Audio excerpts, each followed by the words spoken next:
Hello, everyone. I see some of you are still coming in. So while you're coming in and getting settled, please feel free to type your location in the chat and say hello.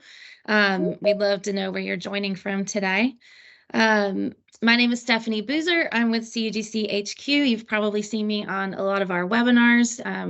And so it's good to have this longer virtual exchange event today. We're going to be solely focused on government and public sector topics, stuff coming from Citrix that's designed to help you guys do your jobs better, make things more streamlined and efficient. And I know we've got I think we have some fun announcements maybe that we'll hear about today, but lots of great content.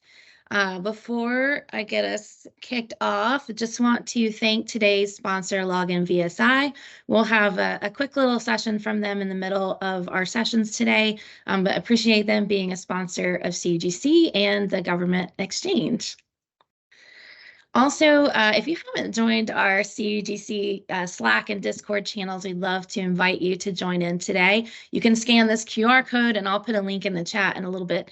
But you can ask questions, you can talk to other Citrix admins, and even people on the Citrix product teams out there answering questions, helping you solve problems. So definitely check that out. And also take a look at our upcoming webinars. We have some events, great webinar sessions coming up throughout the end of the year. I'll put a link in the chat also to our events calendar so you can see what's coming, but definitely check those out. And if you've missed a webinar recently, you can always visit our YouTube channel. They're there 24/7. It's our entire library of webinars going back to 2015. So lots of stuff. All right, I want to thank all of our speakers who are joining us today. We have a stellar arrangement of speakers, Chris Fleck, Peter Crepeau, Glenn Roth, Jason Samuel, Jill Smith, Shane Smith, lots of great content coming from these guys today. Super excited to hear from them. And here is, if in case you need to check on it, our agenda. First, we're going to start out with a welcome and Citrix Vision from Jason Samuel. If you've been to any CUGC events, you know Jason's been one of our popular speakers. He's made a lot of CUGC rounds. Then we're going to hear about Citrix for Government product roadmap updates. That's going to come from Chris Fleck and Jill Smith. Later, we'll have some info from Login VSI, unveiling 3 incredible secrets of Login Enterprise for superior VDI performance. That's going to be with Ron Oglesby. A lot of you may know that name as well. He's been around the community a ton too. And then rounding out the afternoon, we'll have Citrix Cloud Government, the Glenn and Shane show, which sounds exciting. Glenn Roth and Shane Smith. Sounds like that one could be a lot of fun. And we'll end the day with how to set up N-Factor for MFA compliance with Peter Crepeau and Shane Smith. So with that, I'm going to hand things directly over to Jason so he can get started and share the welcome and the Citrix Vision. And I can't wait to see what he has to say. All right, Jason, it's all you. I'm going to close that. All right, thank you, Stephanie, for the introduction. Appreciate it. Let me share out my screen here. Can you see it? Yes. Yep. Okay, excellent. All right, well, welcome everyone. Thank you for joining today's virtual exchange here. My name is Jason Samuel. I'm a group product manager at Cloud Software Group. If you want to stay in touch, that's a QR code for my LinkedIn, so feel free to reach out anytime. And yeah, thank you again for joining. I'm really happy to be here and actually explain some of the roadmap items, some of our vision here at the tail end of 2023 and going into 2024. So not only the vision, but some of the strategy too, because vision is one thing, the strategy and execution is a different thing. And I just want to show like the groundwork that we're doing right now. Some of the things that I'm going to be talking about are actually brand new, never before unveiled until today for this audience. So hopefully if you stick around till the end here and I have enough time, we can cover some of those things. So first off, I want to kind of talk about the Citrix footprint. We're in 99% of the Fortune 500, 400,000 companies, pretty much all the healthcare systems, the financial institutions, and 8 out of 10 manufacturers worldwide. Two of them, I don't know what's wrong with them. They need to play ball, so we'll line them up, and it'll be 10 out of 10 soon enough. But with that said, I'm not specifically putting the government vertical here because number one, we don't want to say that out loud. But the fact is, we have a huge footprint in the government vertical as well. And I feel like just kind of going over what we've done in the past, maybe like a little over a year ago at this time, we were kind of forcing customers to move to our cloud service, in the Citrix Cloud. And we were looking at diversifying our portfolio. We were looking at SMB offerings. We were providing end user applications, trying to get more in the face of the end user with a variety of different things. We were looking at individual add-ons and trying to essentially monetize the education and support that you saw. It wasn't freely as available as in the past. So really, after that, about a year or so ago, you saw us start to transition, and we started to become more customer centric with our innovation. You've noticed that we've got feature after feature coming out. We have a high concentration on LTSR specifically, and bringing features to that, so that for our next LTSR, it's going to be extremely feature rich. We are looking at improving the government side and being more centric to your needs. As far as the secure app and desktop delivery, we are looking at very specific things to help. Basically, you have the foundational on-prem type environments.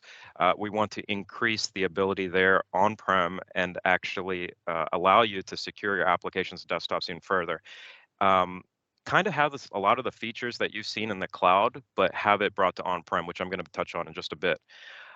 We want to have better infrastructure availability to you. I know a lot of Gov customers are in that hybrid mode where we're looking at cloud providers, like the Gov specific clouds, and then there are very specific requirements around that and how to orchestrate to that.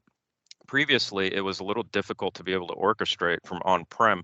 We're unlocking that capability and allowing you to do a lot from on-prem too, which I'll touch on. Second thing is a lot of the integrated capabilities in the platform. We want to bring a lot of that to you directly, no matter where you are, and meet you where you are. And then this also actually improves the adoption within your end users and the value that the Citrix offering brings. So your entire Citrix estate suddenly becomes extremely customer friendly, end user friendly, but at the same time, you're seeing that value from the subscription or the license that you're paying for. So as far as where we're headed in end user computing, a lot of the end user community kind of went from on-prem to going cloud first and cloud native, and we saw this across a lot of enterprises.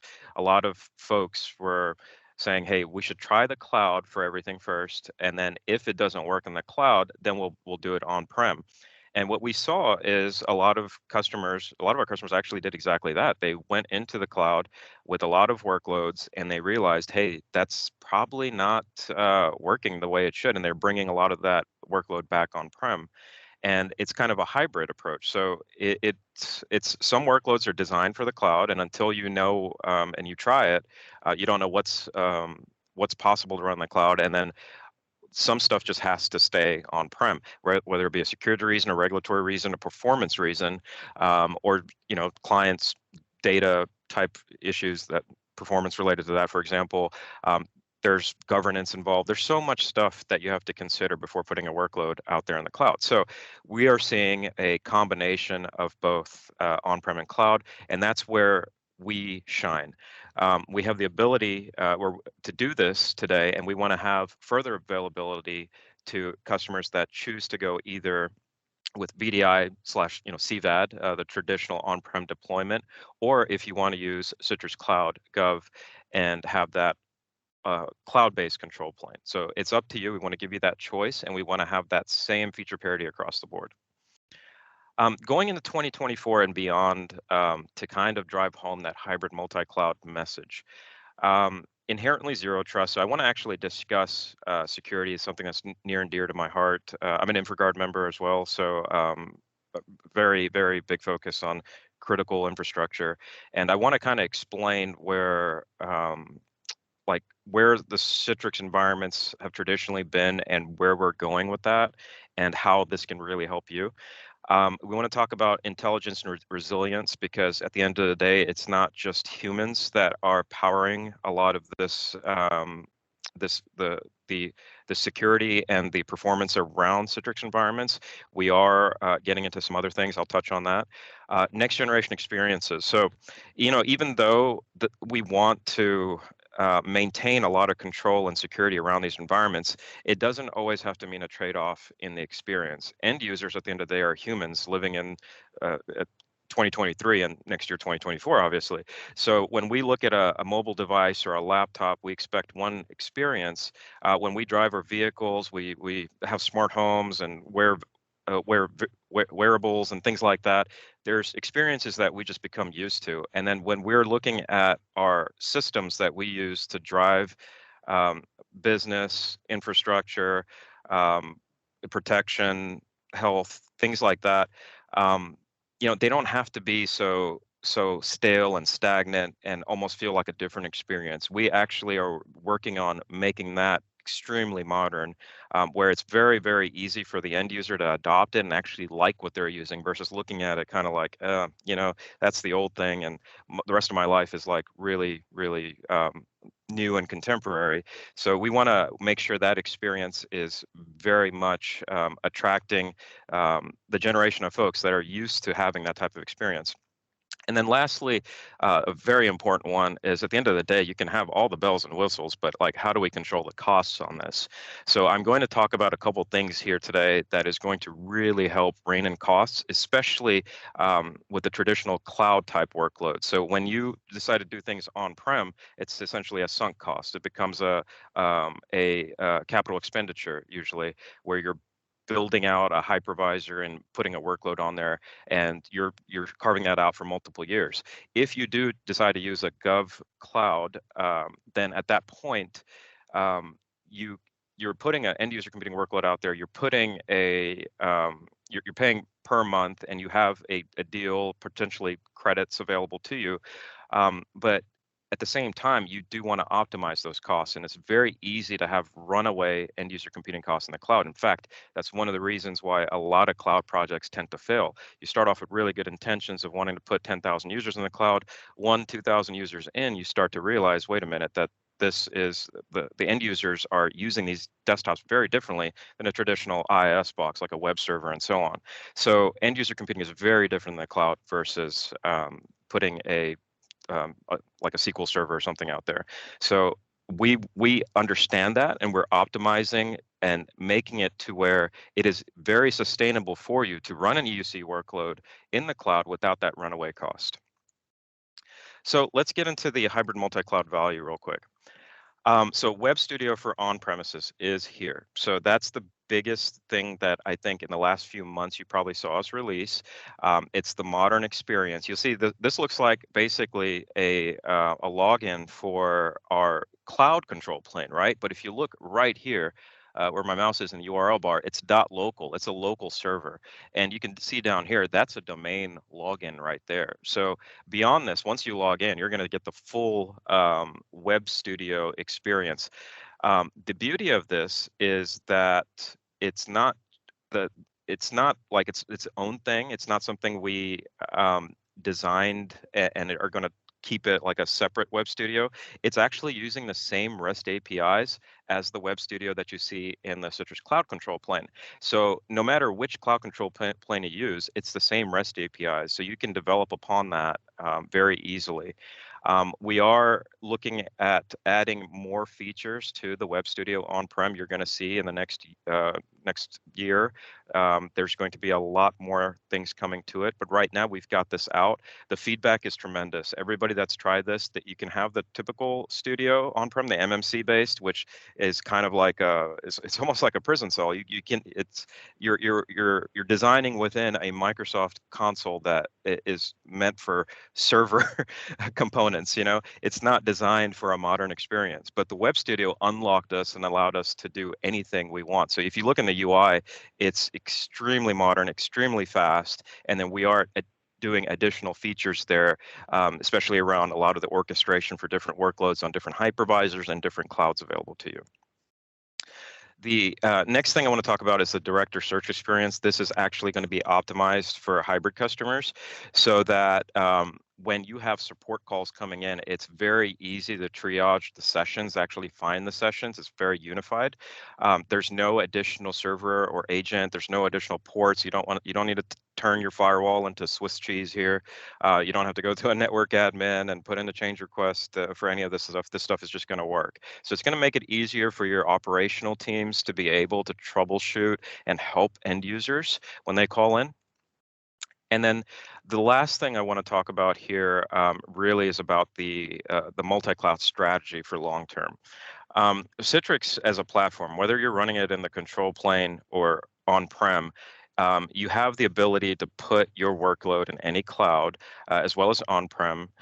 We're not going to limit that. We want you to have that choice. And then you know that we did this integration on Windows 365 recently. Last year we went GA with that.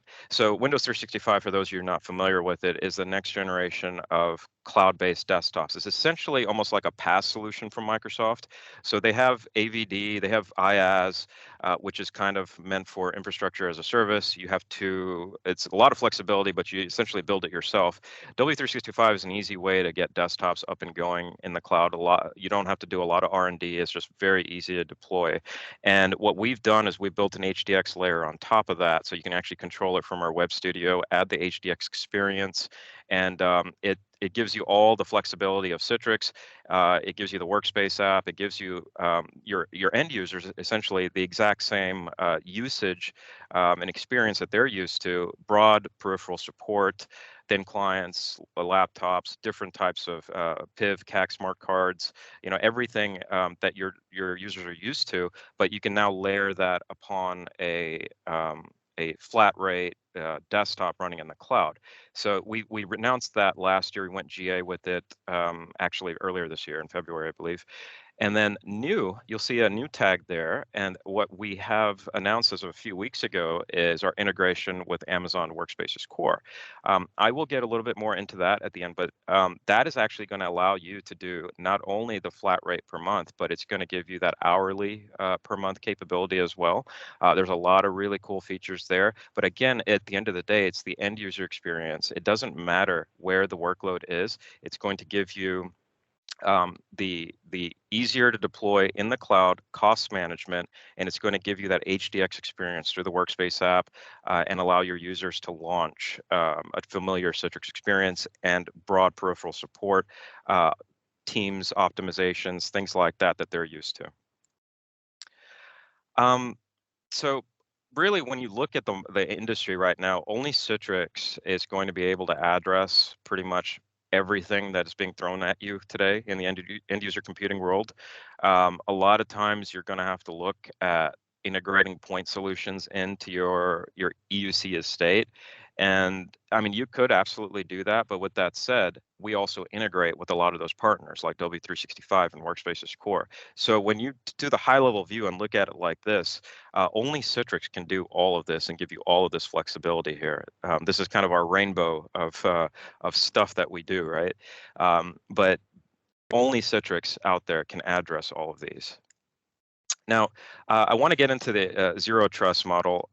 So, especially for this audience here, I want to talk about choke points. So traditionally in our network environments, in our data centers, anything in our data center, or even within our infrastructure, within our offices and branches, and where our users potentially sit, whether they're in an office or out there in the field, there's the concept of choke points, right? So in maritime, global maritime, like shipping, this is kind of what runs the world, right?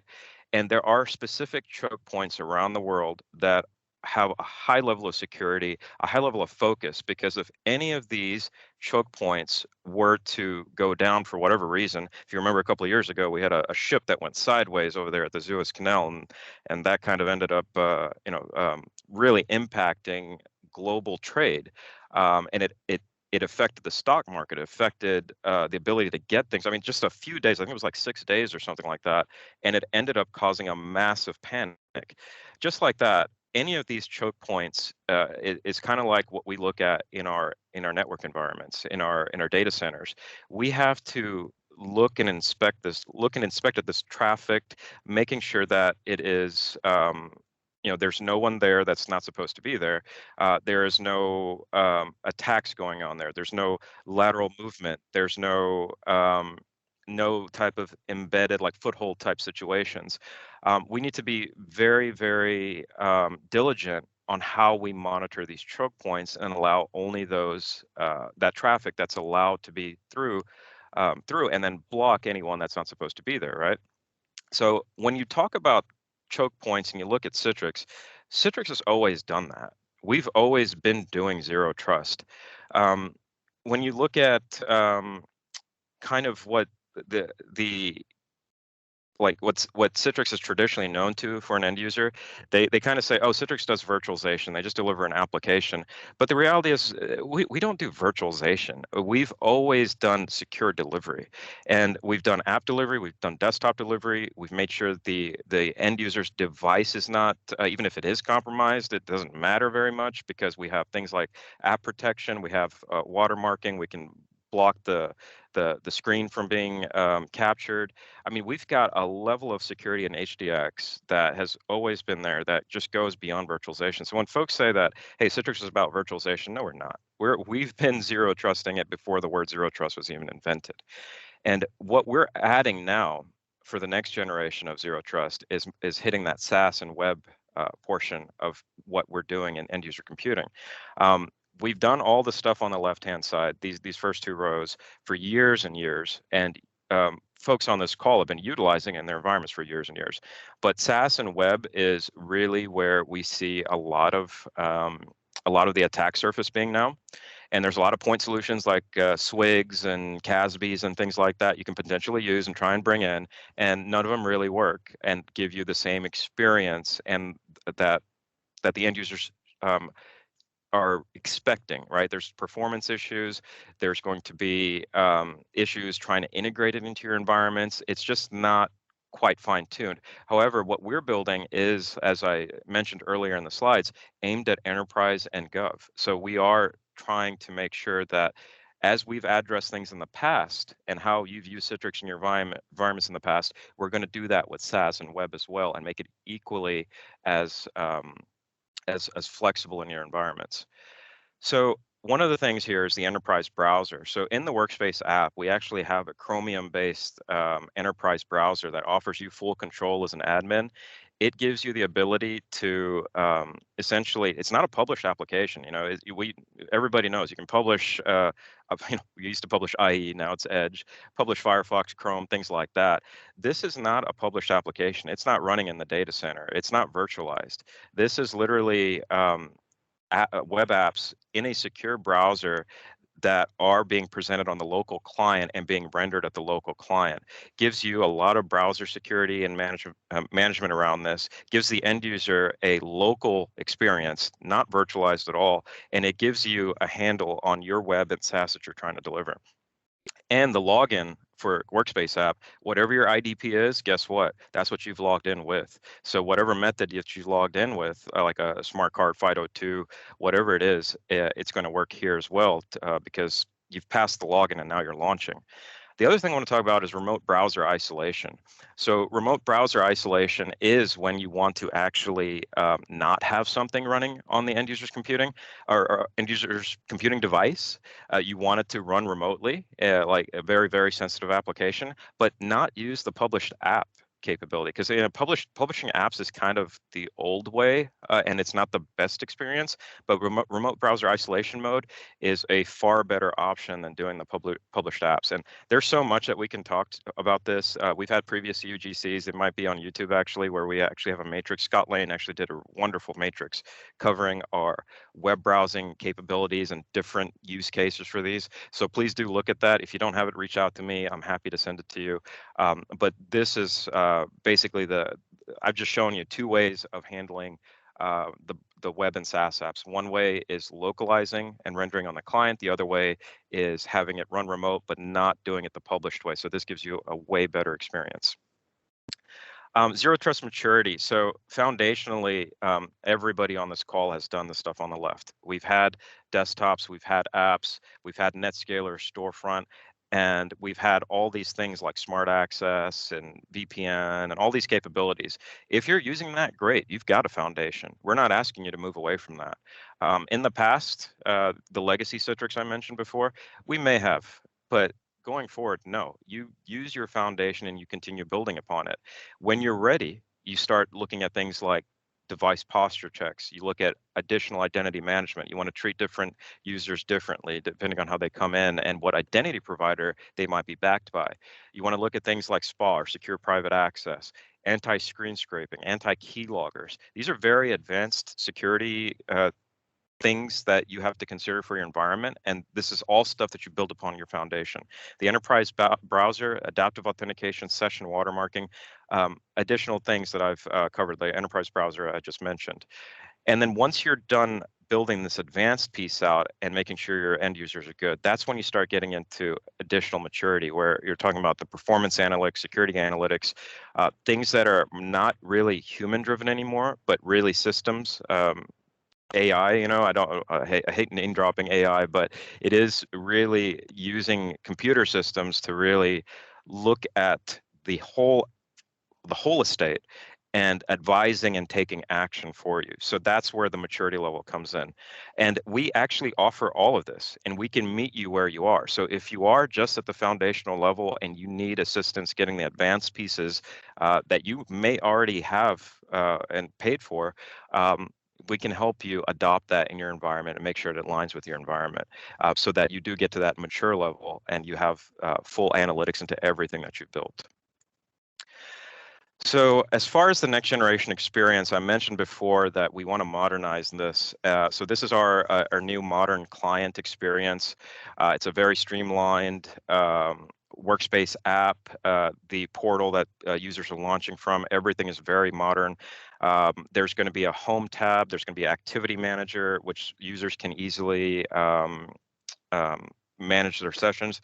It is cloud initially. We do tend to release into the cloud initially with a lot of things just because it's a faster market that we can deliver into.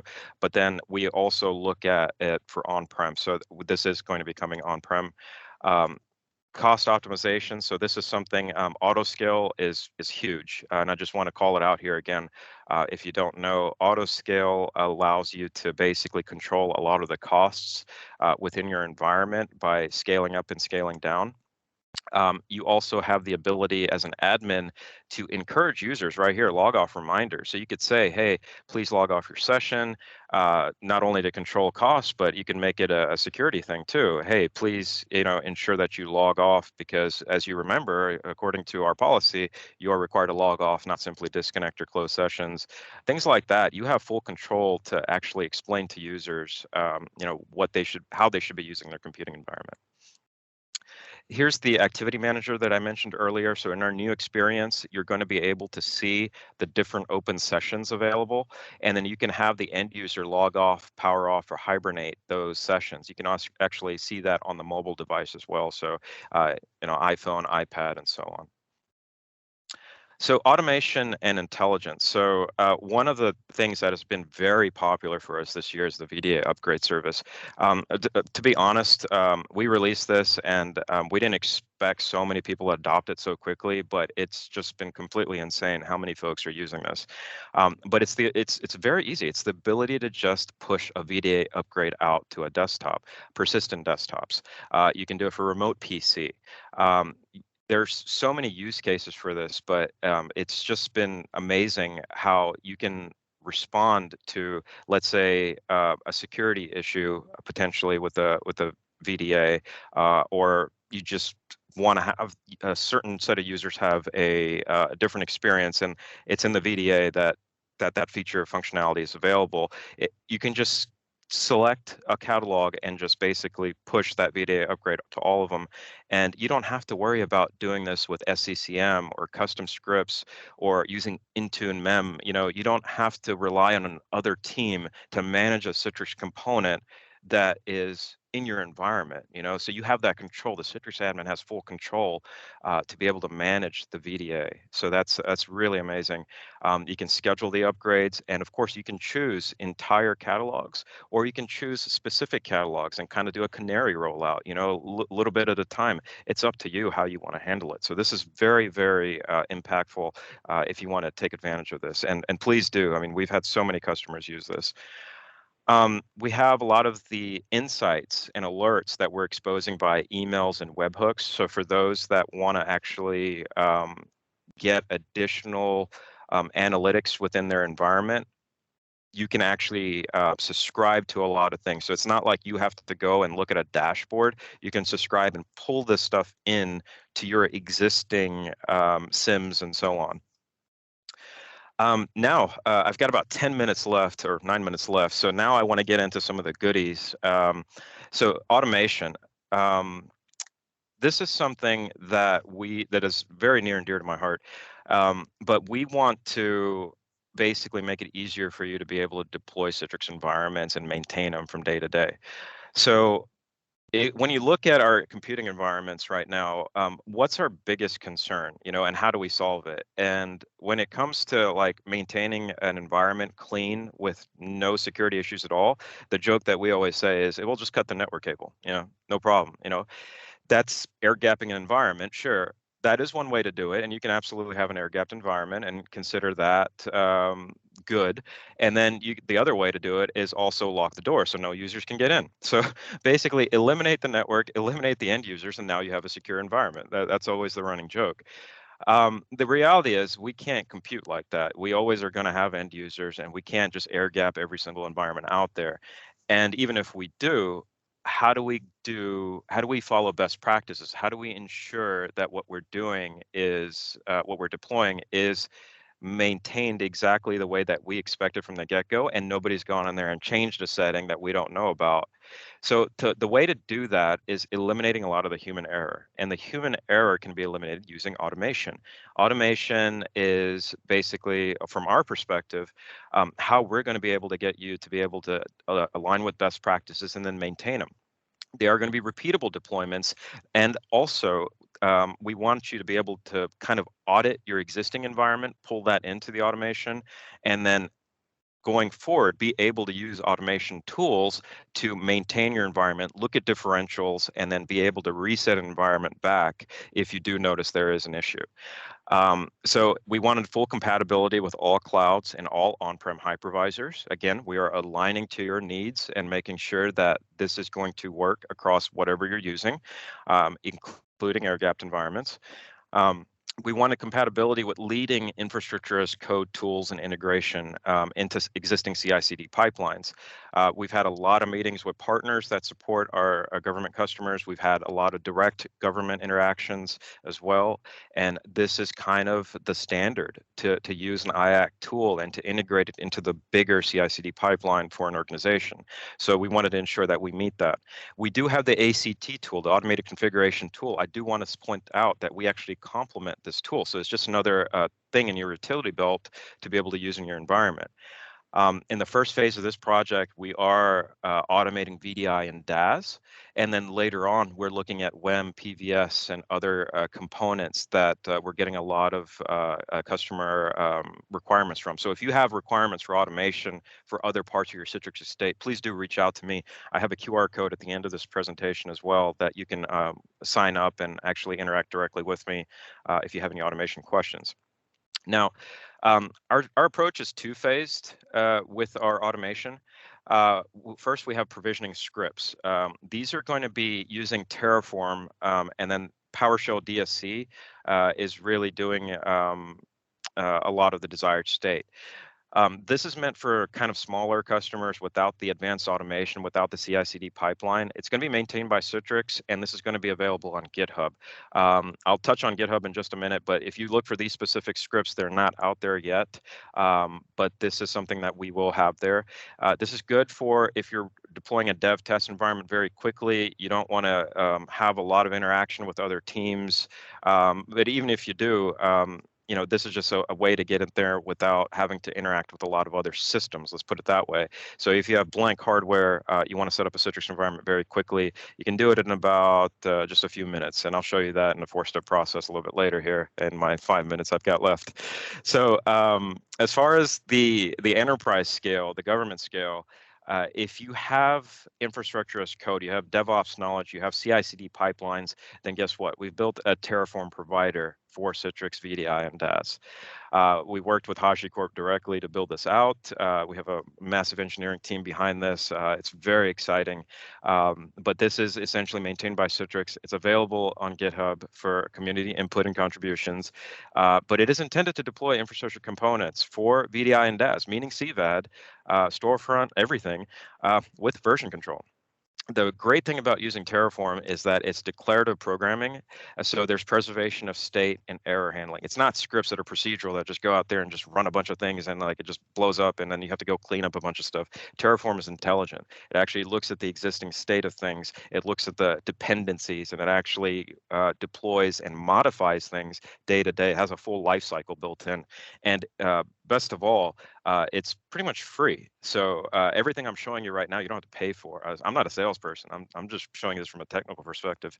The other great thing is that there's no dependency on Windows at all. So there's no server components, there's no appliances, there's nothing like that. You can just get started today with a laptop.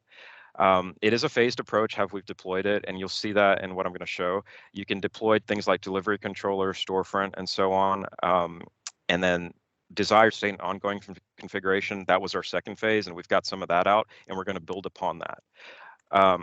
So just to show you that this is live for this audience, we just released this on Friday. So that was like 3 days ago when I took the screenshot, but we released this for this audience. We wanted to make sure that we had some nice goodies here to share. The Terraform provider is live. You can go to that URL right there and see it and actually use it. And then documentation, wanted to make sure there was documentation out there for this. So if you wanted to see how to use it, click on that documentation tab right there. Here's the direct link to it as well. And it shows how, with example usage, how to use Terraform to deploy a delivery group, how to connect to your hypervisor, how to create a resource pool, machine catalogs, how to create zones, all of that. And I'm going to show you in just a minute that how to actually do that. Also in GitHub, because everything that you put in Terraform has to be open sourced, and you have to examine the code that, or the scripts and everything that we're using here. It is on GitHub, and you can see and actually right here at this link how the Terraform provider works. And then if you scroll down on that same page, we have additional documentation on how the provider is built. And then here, I'm going to, in the last few minutes I have, actually show you how easy it is to do this in just 4 steps. So first thing, go out to Chocolatey. Chocolatey is a packaging system that everybody in the world is using. You copy the install Chocolatey command. You can do this on your laptop today, right now. Anybody on this call, grab that, drop it into PowerShell, and it's going to install Chocolatey. There's nothing you have to download, no executables. It's doing it all for you. After that's done, run choco install Terraform.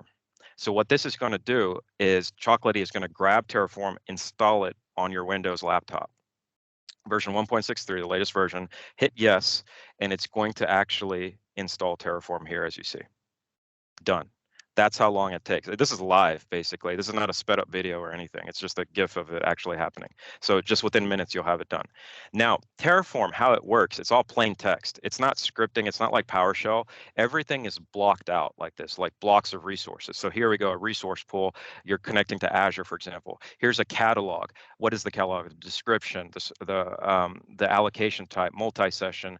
All of the details or your environment that in your infrastructure that you do through the UI, through the Web Studio GUI or just on-prem studio is now in flat files, plain text that you can open up in a notepad if you wanted to.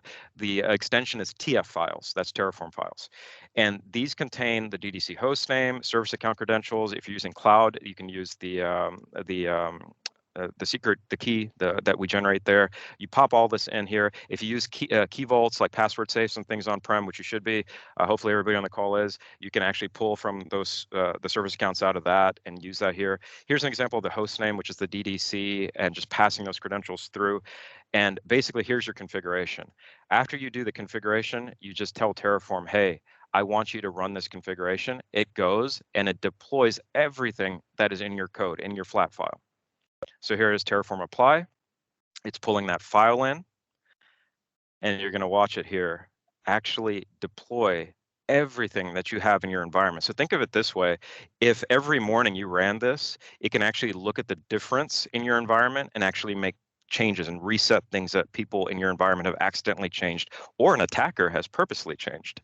So you're always on top of your infrastructure in a code level repository, eliminating the human error completely, eliminating the human aspect of it and turning it into code. It's beautiful. I mean, you can see here, all of this was just created live as you ran that apply from that TF file that you maintain. Here we go. Here's the actual creation process. This is actually connecting to Azure right now, and it's actually building out entire Citrix environment. And it's not taking very long at all. Here's the connection to the hypervisor. It's actually telling you in real time how long it's taking for each of these things to happen, and then it's done. So now, let's say that you do use the UI as well. So here's Studio, for example.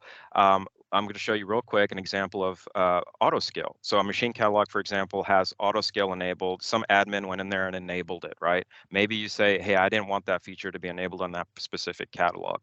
So what you do is you just run Terraform. You can run the schedule during the day even, or in the morning, overnight, whatever, but you change that auto scale enable to false, because maybe you enabled it through Terraform initially, but you want to make a change. Go ahead and switch that to false. Rerun Terraform apply, right? The TF file is now going to run, the same one that you always maintain in plain text.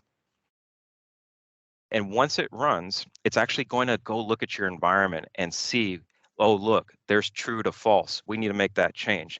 Go ahead and hit yes to make the change. Now it's actually going to go and modify that value. And now if we go to Web Studio, refresh this page, let's look at that catalog again. Bam. Enable auto scale is now disabled. You just modified that using code. You didn't do it via the UI. The UI was just there to kind of show you what the change was. So that's amazing. You can maintain your environment fully in code. So I know I'm very close to end of time. If you do want to download the official Terraform files for either a cloud deployment or on-prem, meaning storefront, DDCs, all those things, you want to build upon it, guess what? We deployed it actually yesterday. My screenshots here say 6 minutes ago. It's less than 24 hours ago, but we wanted to make sure that we wanted to get this out to you for this audience here for the CUGC. So please do go out to our GitHub. There's a link right there. The 2 sets of templates are there available to you to use. If you have an interest in this, you want to learn more about it, please scan that QR code. It's going to take you to a form that I manage. It's going to come to me and our team here, and we will reach out to you and make sure that you are going to be enabled and you have all the information you need to work this in your environment. The last thing, I'm a little over time, but I do want to say that Citrix actually does allow you to hit Windows 365 and AWS Workspaces core, as well as any on-prem hypervisor, as well as any cloud computing. But we do have these 2 new ones on the right-hand side that a lot of folks have been asking about.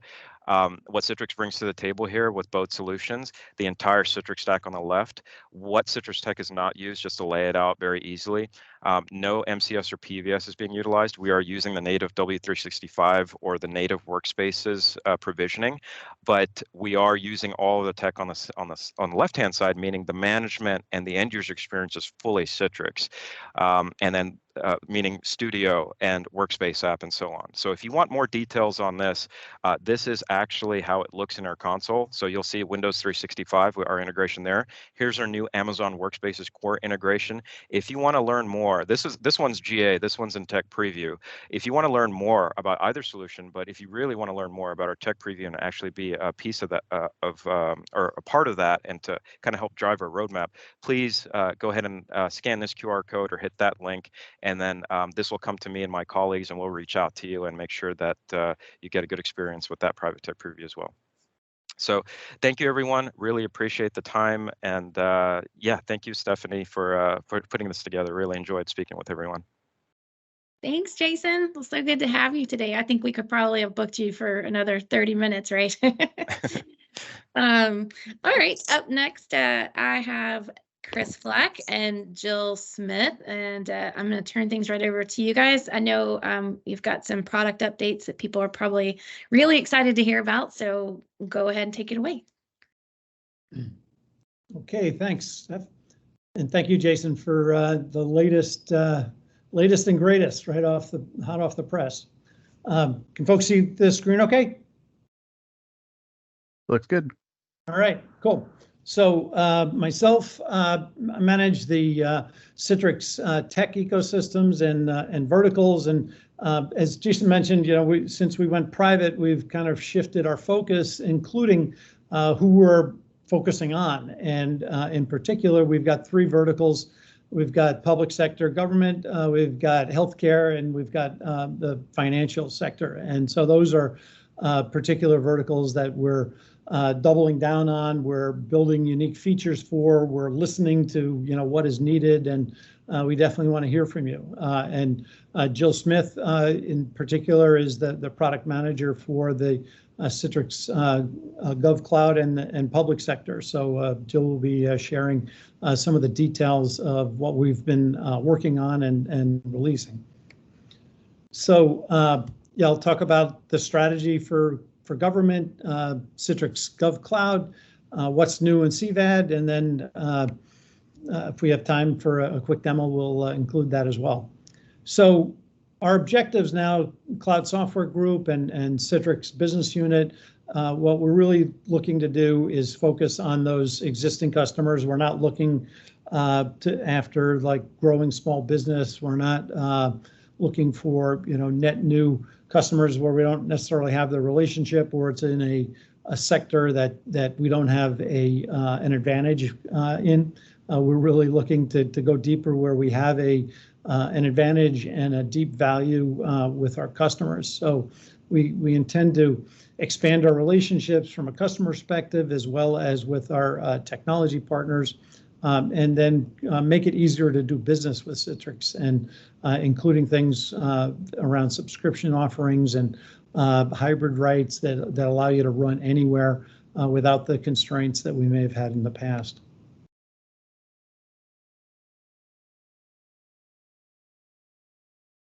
Let's see.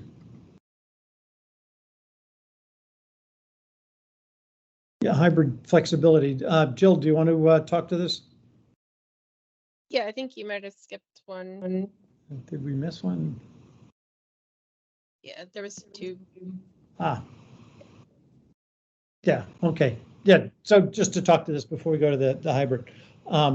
Again, we're looking to hear from you, so keep the channels open. One of the things we intend to do is also provide better feedback on suggestions that are made. The RFE, request for engineering, has dramatically improved, including prioritizing those kind of requests that we get from the public sector and government, and sharing the status and where are we with making those kind of improvements.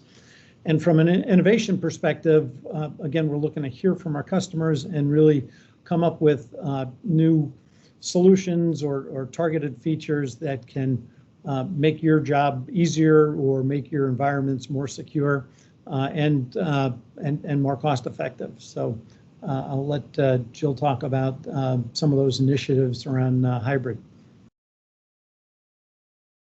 Great, thanks, Chris. So as Chris was saying, we're really focused on getting feedback from you all as we go through this and we build out our strategy. And we hear you, like the path to cloud is not all paved in gold, and then sometimes it may not be your path at all or only partially, especially in gov space with security requirements and things. And that's why we're doubling down on innovation, not only for Citrix Cloud, but CVAD. And a big thing for us this year is feature parity. So we've got 3 main buckets of offerings. First off is Citrix Cloud Commercial. This is hosted on commercial Azure, AWS, and GCP. This would be for your, unclassified open source kind of research type workloads. Then we have Citrix Cloud Government. It's a bit more locked down, has more security constraints. It's built on Azure Gov and AWS GovCloud. And we do have FedRAMP moderate accreditation for our Citrix Cloud Government. So this would be your FedRAMP moderate workloads, more sensitive but unclassified workloads. And then we move into Citrix Virtual Apps and Desktops, our on-prem product. And when I say on-prem, it can be installed in your traditional on-prem data center, your private data center, or it can be installed in any cloud of any level. So this would be ideal for your classified air-gap clouds, sovereign clouds, if you need to, have all your compute and management within country. You're going to want to, opt for like CVAD installed either in a private data center or, or in a cloud, that's contained within the country or within the private network for in the case of air gap. But this would be your choice for anything that has like FedRAMP high requirements or anything beyond that, for IC and DoD. Next.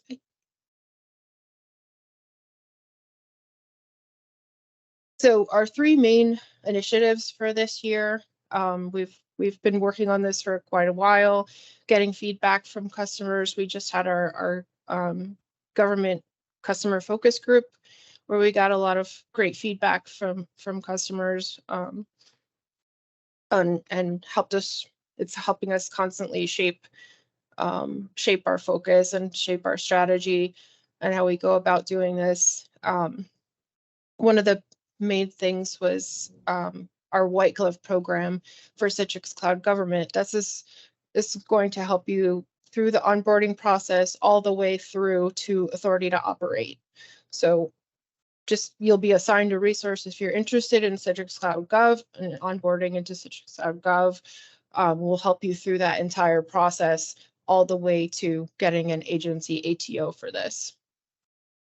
And then we also have our professional services that can actually manage your Citrix Cloud Gov, your CVAD, or your FIPS gateway deployments completely. So it frees you up to focus on innovation and focus on security, on your image and things like that.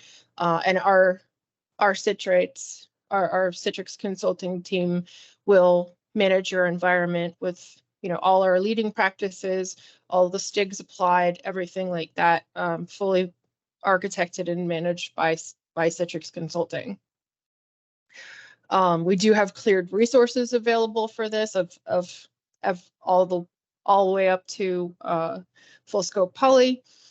And yeah, they can manage your complete environment. This would be great for air gap clouds, ICDOD, anybody who wants to reduce their IT footprint and doesn't, want to manage like complex deployments.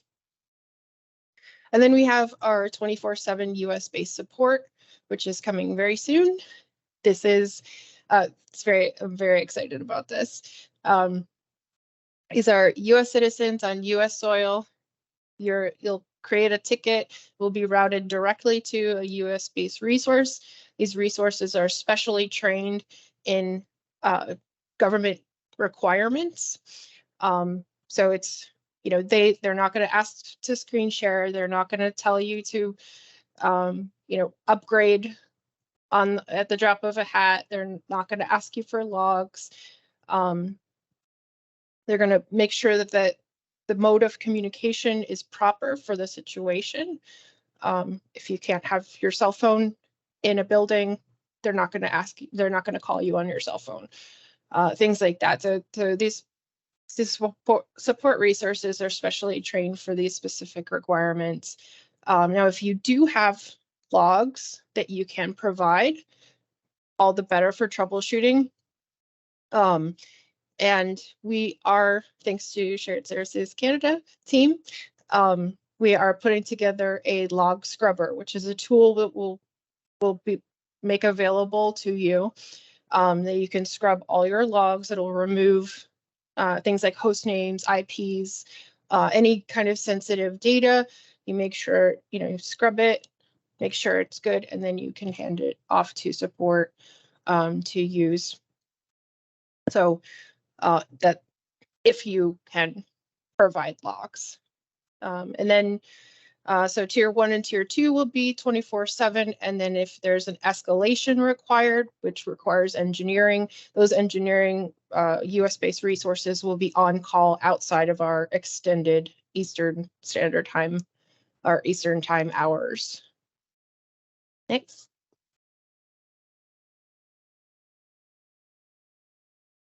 And for Citrix Cloud Gov, our 23-24 strategy is, like I said, to work towards feature parity with Citrix Cloud Commercial. We want to get all those great features, all the bells and whistles into Citrix Cloud Gov, and have you kick the tires, test them out. It's actually easier for us if we have feature parity between commercial and gov. It's a more streamlined process to develop. We can develop for the highest security standards and then back down for commercial. And that's part of our Fed First development initiatives. Like I said before, we have the white glove program for onboarding. We're also extending that. So as we start to deploy these new features into Citrix Cloud Gov, we'll have an extended white glove program where we'll help you through setting up proof of concepts for all these new features so that you can get agency ATOs for those new features. So yeah, we're here to help you all the way through the entire timeline. We're also focused a lot on validations and solutions architecture. We want to make sure that we have documentation out there of all the use cases, like I talked about previously, you know, how to architect all of those for your specific level of classification or security requirements or what have you.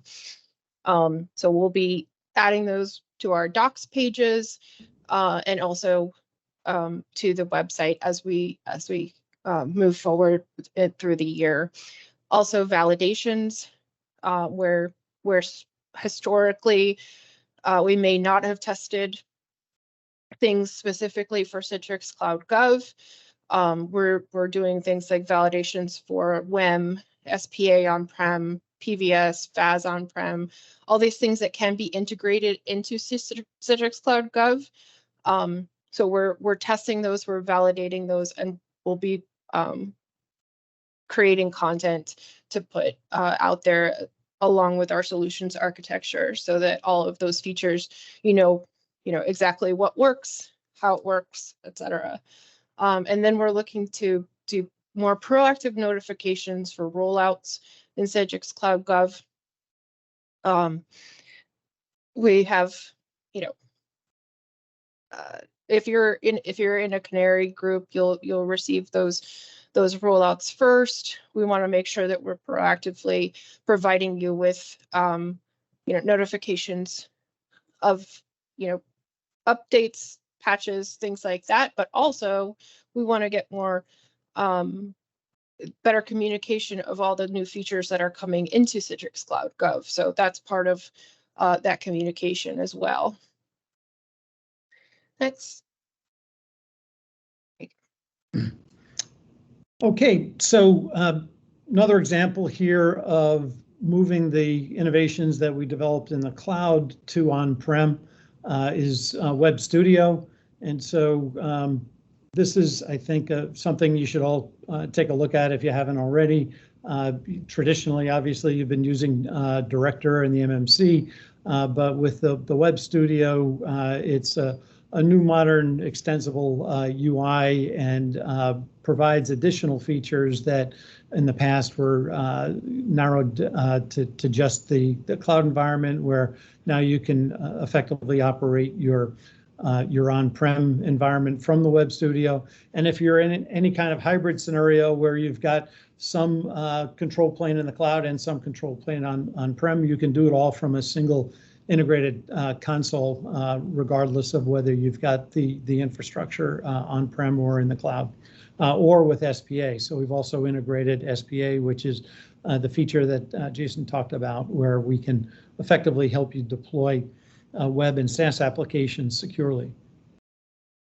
Autoscale he mentioned, but again, great way to save money on resources. And in the past, it was saving money on the hyperscaler and cloud consumption, but now you can also save on the on-prem solution as well. So you can reduce the infrastructure that you're dedicating to your VDI and your Citrix infrastructure. You can improve the logon experience and/or prevent sessions from running and consuming resource when they're not leveraged. Enterprise browser, again, Jason mentioned this, but this is, if you haven't tried this, you really should. And probably everybody has got users or use cases now for web apps and SaaS applications. And in many cases, that's happening outside of your Citrix environment, and yet applying security policies to those applications is problematic without Citrix. But here is the situation where you don't need to publish a browser on Citrix, but you can effectively provide the same kind of enhanced security controls by doing it, managing on the endpoint on the Citrix Workspace app that has this embedded enterprise browser that gets installed along with it. In addition, it allows you to provide access to these internal web resources without a VPN. So there's a lot of security and overhead that goes with a VPN deployment. Here's a way to eliminate that VPN and provide access only to specific web applications within an infrastructure versus a complete horizontal network open. And then on top of that, you've got integrated SSO and contextual access control and device posture access, etc. Here's a screenshot from a utility we've got now that allows you to run secure private access with the enterprise browser we just showed from on-prem. So again, you can use your existing storefront, you can use your existing NetScaler deployment, and now you've got a utility that allows you to simply check a box for things like restrict clipboard, restrict printing, restrict downloads, all of these things, and you can make it contextual as well. So, for example, if you've got a BYO device, you probably want to restrict it, a lot of those things, whereas if it's a managed device and you're inside the network, you don't have to be so restrictive. But we've got a great new solution that is worth looking at now because it adds security without the overhead that traditionally is required. Jill, were you going to take this one? Sure. So along with a lot of those validations I've been talking about, and working with Microsoft very closely with their engineering and PM teams, our product management teams, we kind of put together a couple of validations that we've done over the past few months, and then some engineering work we've done for integration with Azure. First and foremost, one that I'm also really excited about is PVS for Azure Secret and Top Secret. So we did the validation for PVS in the air gap. We actually used Sequoia Combine to do that validation. So it's an air gap emulator that we use for all of our provisioning for CVAD and as well as NetScaler. So we also just did the validation for Azure Government's Azure German Sovereign Cloud, and we also did with GCP as well. GCP Sovereign, we just validated CVAD, and then support for Azure Confidential VMs, which are your VM's encrypted memory content, and then supporting provisioning target devices in foreign domains. So if you have a scenario or a deployment where you have multiple forests, maybe you want a forest all for your admins, and then separate forests that have different types of data that maybe the admins don't have a need to know about, but they still want to administer to, we can now provision target devices to those foreign domains. So really cool stuff coming. Next. And then we have PVS for non-VDI workloads. So this is not really a new feature at all by any means. It's pretty old, but may not be widely known. And we've come across a couple customers lately that have been using it for a variety of different means and use cases. So you can stream images directly to devices with no hard drives. So in the case of a prison where, the hard drive could become, is removable, it could become a weapon, it could be weaponized. They don't want to have hard drives in those computers that are available to the inmates. Also, if you're in a place where your endpoint device could become compromised or stolen or lost or something, you don't want to have that residual data on your endpoint device. So not having that hard drive is a big benefit in a lot of situations. This is all cached on the server. In the back end, you can do a variety of different operating systems streamed to these endpoint devices. You can even create your own thin client with near instant updates, patching everything, streaming directly to a device.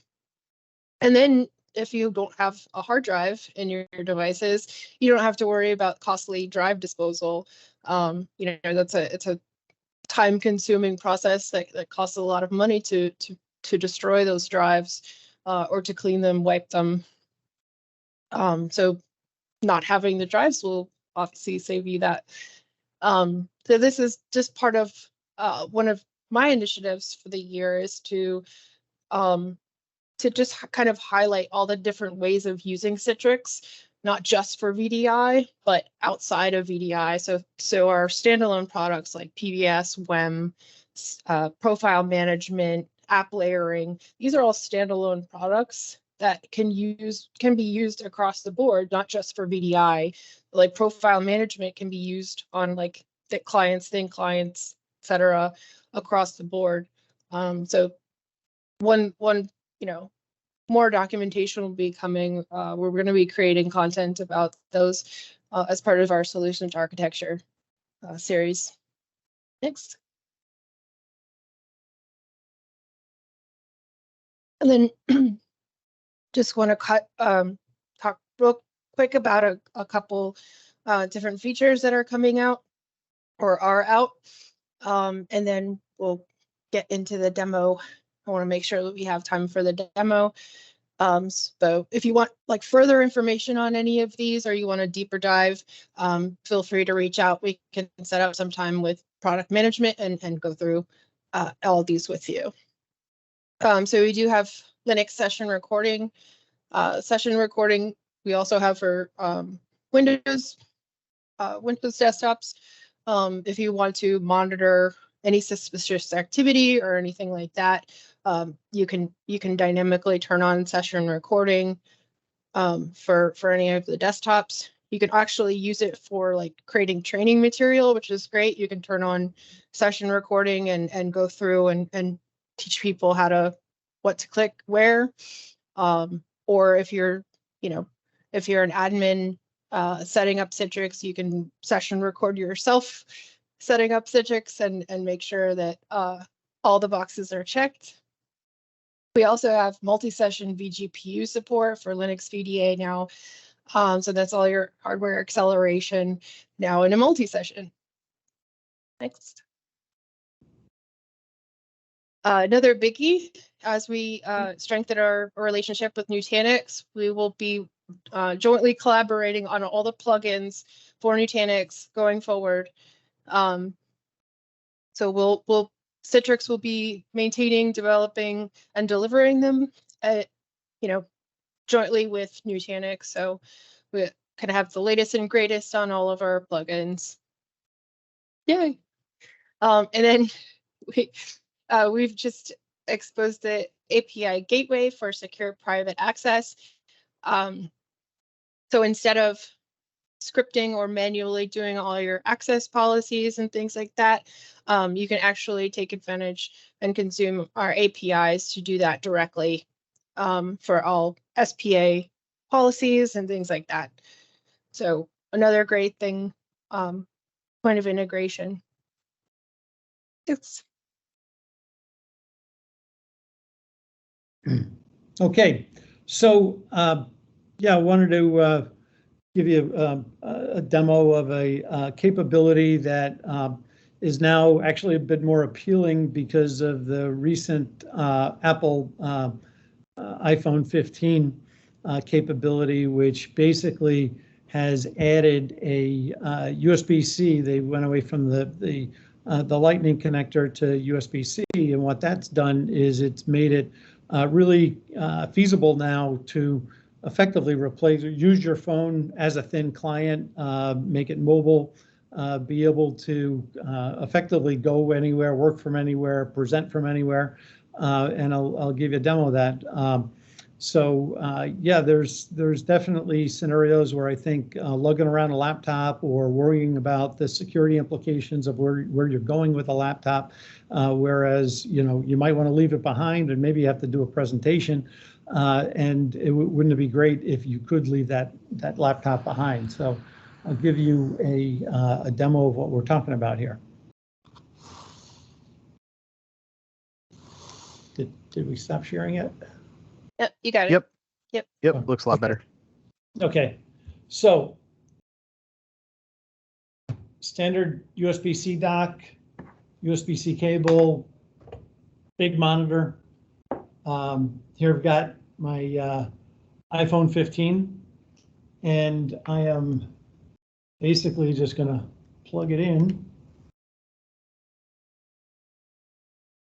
And the iPhone becomes trackpad. And what you see here is basically a full virtual desktop. I can maneuver it with a trackpad from the phone, or I can use a mouse. Now, what is still required from the mouse perspective is this is an X1 mouse. Some of you may remember we built this for the iPad a while ago. So we're working with Apple to make this use case work with a generic mouse, but in the meantime, it actually works right now. If you want to get an iPhone 15 and turn your phone into a trackpad and be able to go do a presentation on the road, it's all done right here with the iPhone 15, and so that's a viable scenario now that you might want to try out. Unplug it. Nothing left behind, obviously, and obviously you can't get any more secure than that or mobile. So looking forward to hearing some feedback as to whether that's a interesting use case for public sector and the government.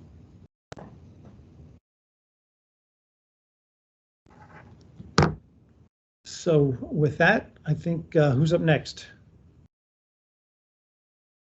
Wow. Is that it for you? I'm done. Okay. Okay, so we are supposed to hear from Ron Oglesby, but I don't think he's in yet. Ron, if you're in, and then under an assumed name, say something in the chat. But while we're waiting for him to join, I don't know if there were some comments. I don't know if there's questions people might have. We could do a little of that. If you want to take a couple. Yeah, that's a good idea. So let's take a look at the questions. A couple of people still have their X1 mouse, so now you can put it to work. Go get an iPhone 15, and you've got your Nirvana phone set up.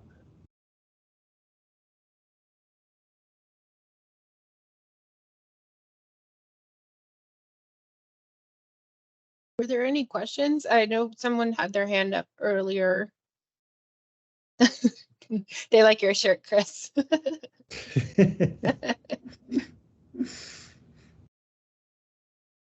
There we go. Do you need a special docking station for the iPhone? No, this is a ThinkPad USB-C dock, just basically a USB-C hub. But this will also plug directly into a display as well. As long as you have HDMI to USB-C. It does have to. There's different classes now of USB-C cables. So it does require one of the cables that supports data transfer. So it can't be like the simple power only cable, but it doesn't have to be. And that's really a big difference because before you could kind of do this with the iPhone, but you needed this $100 lightning connector, which you're not likely to carry around with you.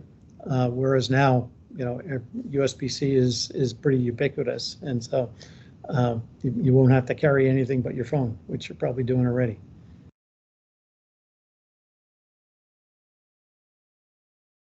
Here's another question. Is there any ongoing conversations with respect to Samsung DeX integration and workspace app experience? So, well, the DeX is supported now, where you can actually do something similar, right? Apple didn't get there first, right? We worked with Samsung a long time ago, enabling DeX. So I'm not sure if there's a specific request around DeX, but effectively you can do that with a Samsung DeX enabled device as well. So I see another question here about roadmap to have workspace embedded browser supported on iOS and Android for VPN-less scenarios. And so the answer is yes. We are working to do that. Some of that's actually there already.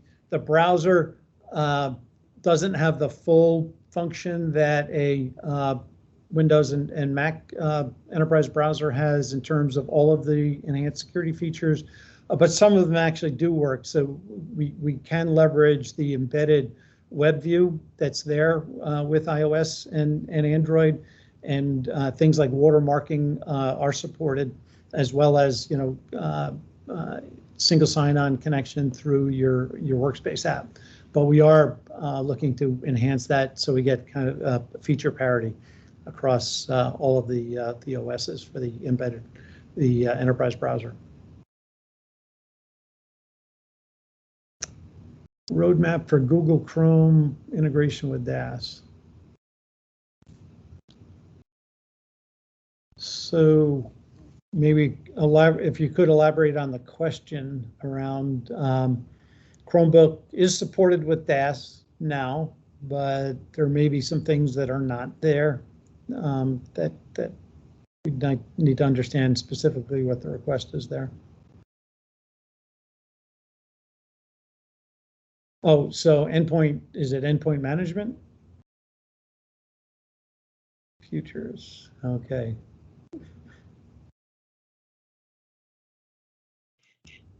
Well, I do see Ron online, so maybe that one's something we can. Do you have any resources we can share or take it offline?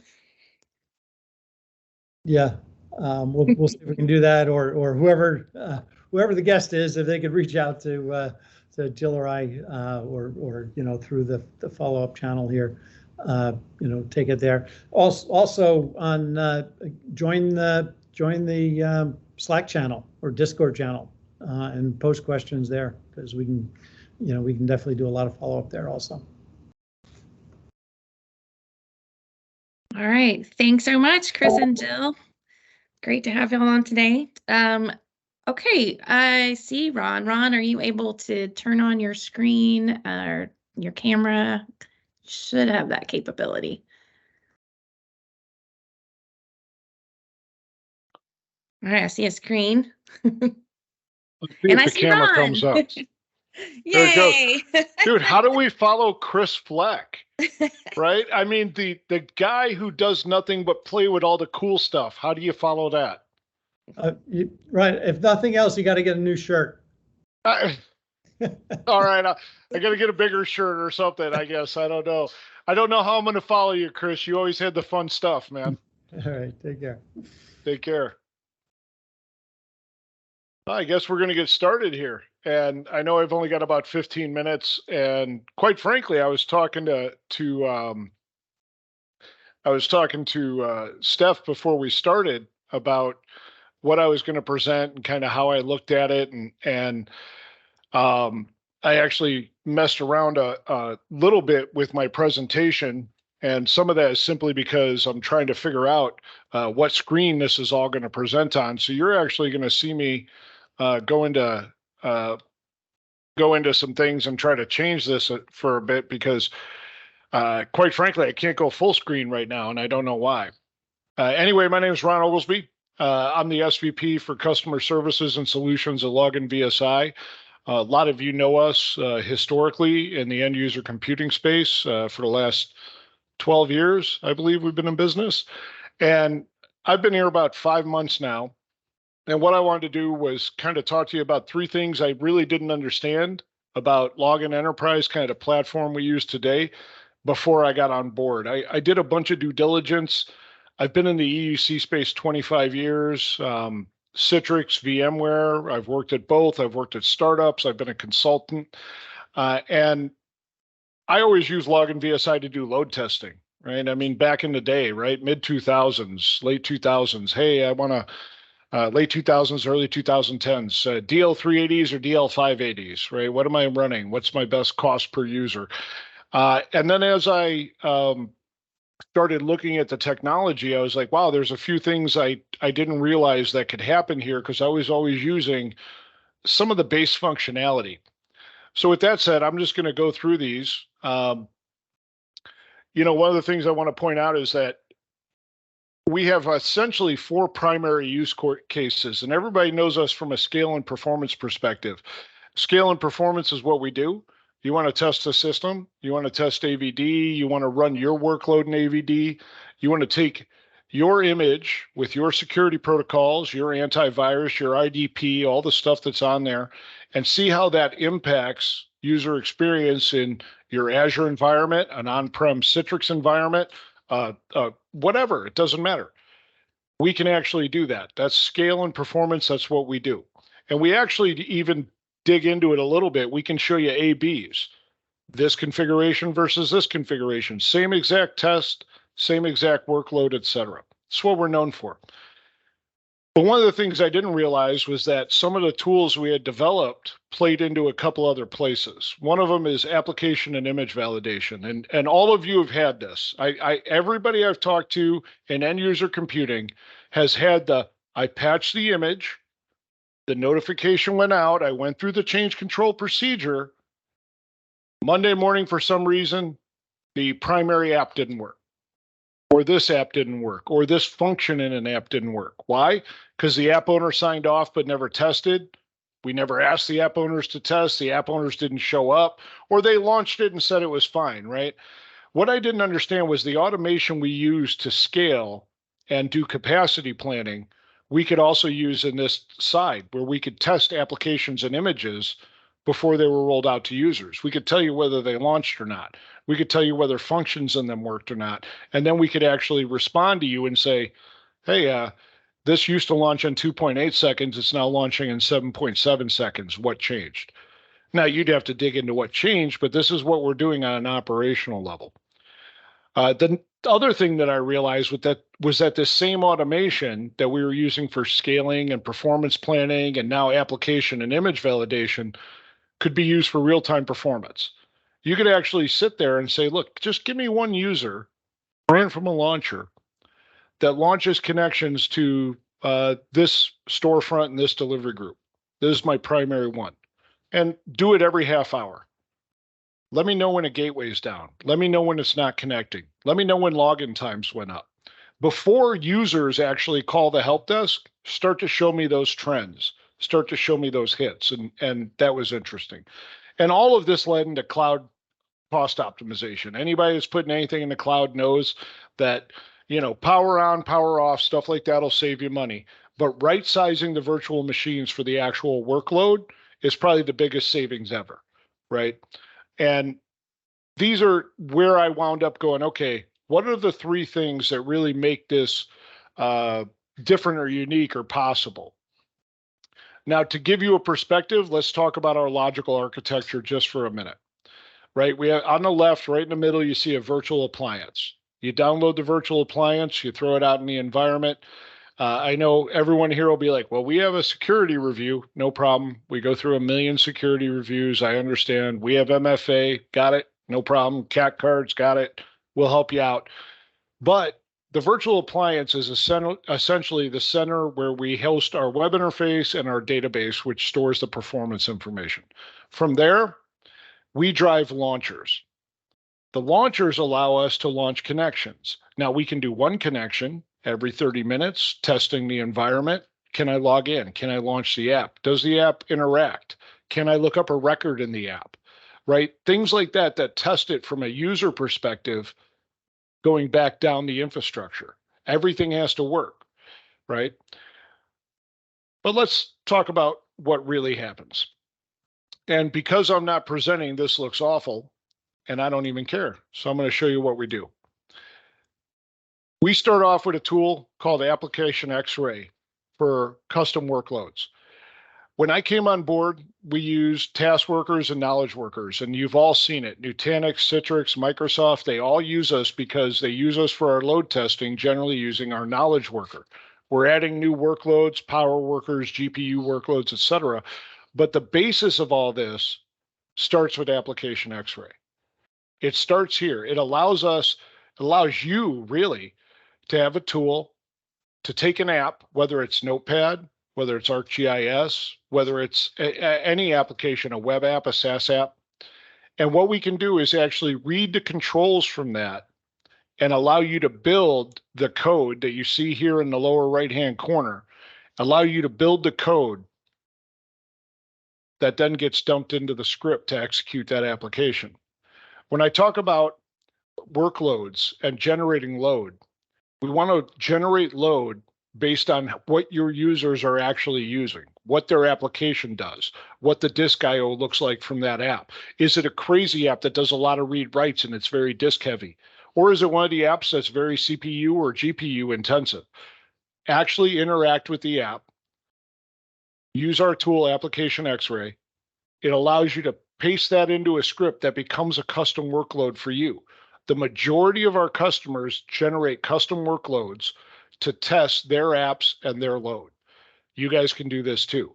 We're actually introducing a new feature come December. We're introducing a new feature that takes Application X-Ray from, hey, find the control and cut and paste, to what we call click to record. You literally grab an app owner for 10 minutes and go log into the app. Now, maybe you got to deal with credentials, right? Credentials are always fun, but launch the app. Execute a function in the app. Show me what a typical user does. Great, thank you, exit. Everything they did in that session will be recorded so that if you want to generate load on it, you can. But you can also do things like validate your gold image after you update it, and the new Windows build comes down, the new security package comes down, the new antivirus or white blacklist comes down, whatever it is. You can actually go in and go, I've updated this image. run this validation script against it. It takes 5-10 minutes. Great. Every amp launched. Here's how fast it took. Here's how long it took for them to launch. And every interaction that we tried succeeded or failed. It allows automation for app testing to Windows admins that never had it before. Cool. The other thing I didn't really understand was the synthetic user. We call it the synthetic user. We call it the virtual user, whatever. So when I talk about driving these workloads, right, we want to look at it from a user's perspective. Our users are looking at our system. We've all heard it. Citrix is down. Really? Oh, you connected, but you can't launch an app. Well, that's not Citrix, right? So workloads are actually driven from a user perspective. You can deploy numerous launchers, whatever you want, but the synthetic user is tasked with a series of executions, a series of workloads to execute. It allows us to measure response times from the end user perspective. It allows us to collect metrics from an end user's perspective. And the workload simulations, we see the performance across the entire environment. We're just not launching a connection and setting up an app. Oh, launch the app. That's great. Great. Interact with it. What happens when you interact with it? What happens when I scale this change up to 10,000 users? And the biggest thing with synthetic users is because it's all repeatable, because the workloads that you design, or you can use our standard ones. We come down with all the standard ones, Office, everything else, right? But if you add in custom workloads, you can literally compare your physical to virtual. You can say, here's my existing Citrix environment. How does it perform? How do the apps launch? What's the login times? What's the profile load times? What's the GPU response time? Right? What is it? Great. Now I want to compare it to AVD. Now I want to compare it to Amazon or Google. Now I want to compare it to Nutanix. I want to run this on Nutanix. Great. Okay, Citrix on Nutanix. Great. Move this over. What if I forklifted it? Right? Any to any comparisons, actually, it not only allows you to run 2 tests and come up with 2 results. In our interface, you can actually select, show me this and show me this virtual machine configuration, go. And it'll say, here's the difference in login times, application launch times, overall EUX score, and of course, total load that you can put on that system. I didn't understand that the synthetic user was this cool, but imagine this. I can take one of these launchers and drop them in remote locations. It's a Windows app. What if I have a centralized data center that's hosting all of my Citrix environment and I have 58 remote locations? I have 110 remote locations. Maybe you've got 50 that are problematic, 10 that are problematic, 3.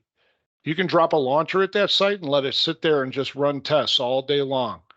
Not enough to impact anything, just every 30 minutes. Are we connected? Am I going through the gateways? What's my application launch times? Tell me this before it happens. I didn't even know this was possible. And that's what led us into real-time performance management, right? Now, we don't do quote unquote real-time monitoring within the session, right? There's a lot of tools that do that and they're great at it, right? You got a customer, you got a user that's got a problem. You want to get in there and dig into that user. What we're looking for is environmental system-wide problems, right? What if we had distributed launchers? We could tell when our network connections were up, down, what their latency was, et cetera. What's my perceived experience across all these different connections, right? And we can actually start to see that before the end users happen. The cool thing is we have no agents. We are just running as a user from a launcher, so we won't impact any of your production performance whatsoever. It's actually very cool. So as I'm going to wrap up, and I know I only had 15 minutes, and I know this went fast. If I wind up with a minute or two, I'm going to pull up an interface and show you guys some interface stuff. But from a really simple perspective, just remember, we have a virtual appliance. It goes out and it actually runs launchers. You configure the number of launchers, locational launchers, et cetera. And regardless of where those sessions launch, you're actually looking at it from what an end user sees. Was it a slow login? Was it a slow to launch an application? Was it slow to interact with it? And start to actually know what your performance is going to be beforehand, even in the change control operations, as you update apps, as you update Windows builds, as you change security profiles, How does that impact my end users? And even if it impacts it and you deem that security change necessary, they can be prepared for it. Hey, by the way, with this notice, we're going to send out to the users of application X. By the way, we've implemented a new security protocol. It adds a few seconds to your launch. It adds 20 seconds to your launch. People that are notified and you being notified beforehand keeps you from having to deal with that as triage afterwards, right? Now I'm going to say thank you here. I know I've got about 2.5 minutes. So one of the things I'm going to do is jump to where I want to go. Let me just, let's see here. I got 900 things open. That's awesome. But here's what I wanted to show you. Application testing, I'll show you a couple of results really quick. This is where we talk about post-change validation. Let's take one right here. Automated app report, Citrix. This is the results of the report.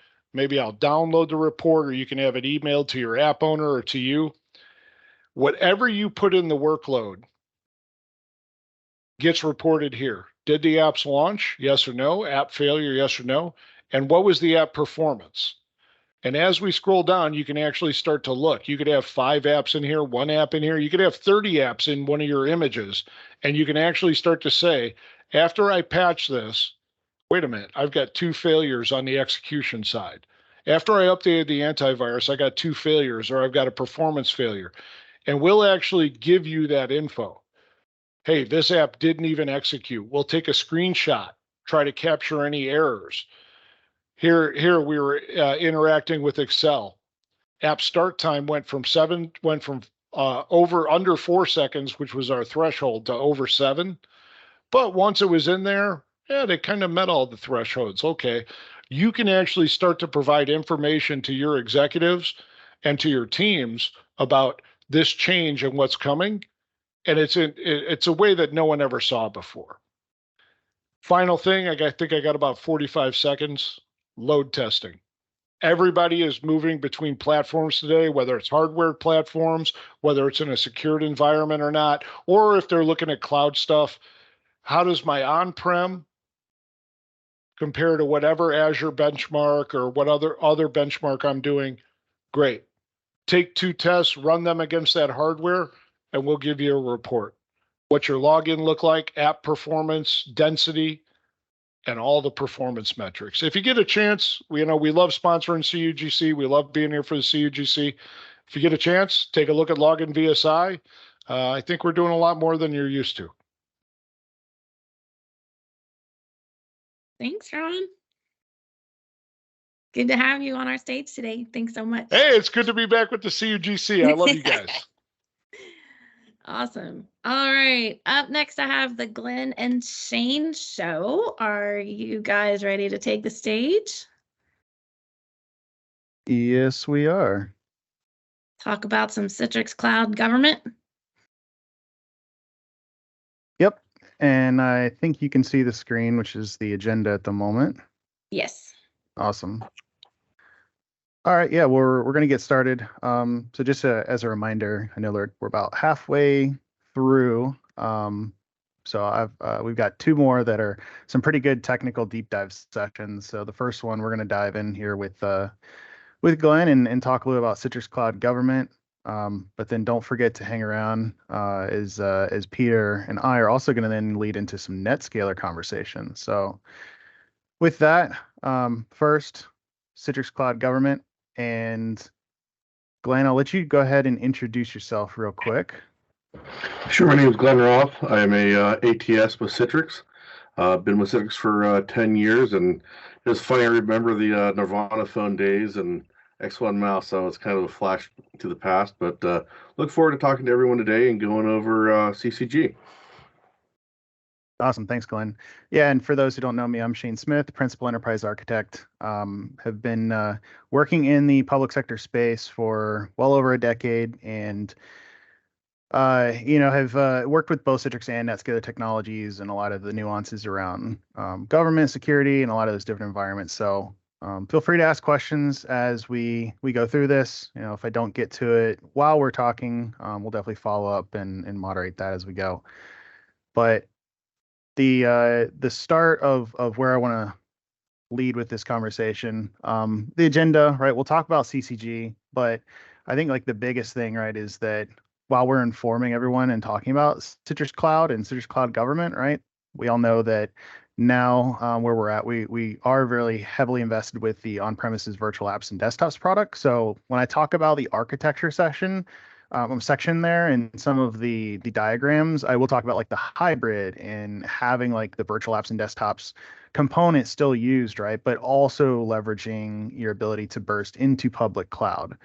And at the very end, we'll follow up like, how do we get there? If customers do want to go into CCG, how do I do that? Because it does seem like a pretty large task when you're looking at it. So just want to show a little bit behind the scenes. Jason talked a little about like some of the automation and the automated configuration tool earlier. So I'm going to start there at the end of this and actually show you what that ACT looks like. But to start us off, Glenn, we'll pass it over to you.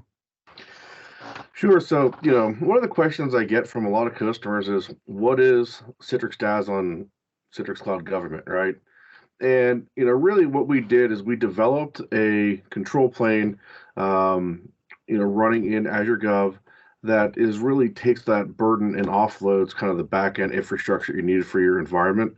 It's completely isolated for, our public sector customers to meet all the compliance and security concerns that, they all have. And it's all within the geographical boundary of the U.S.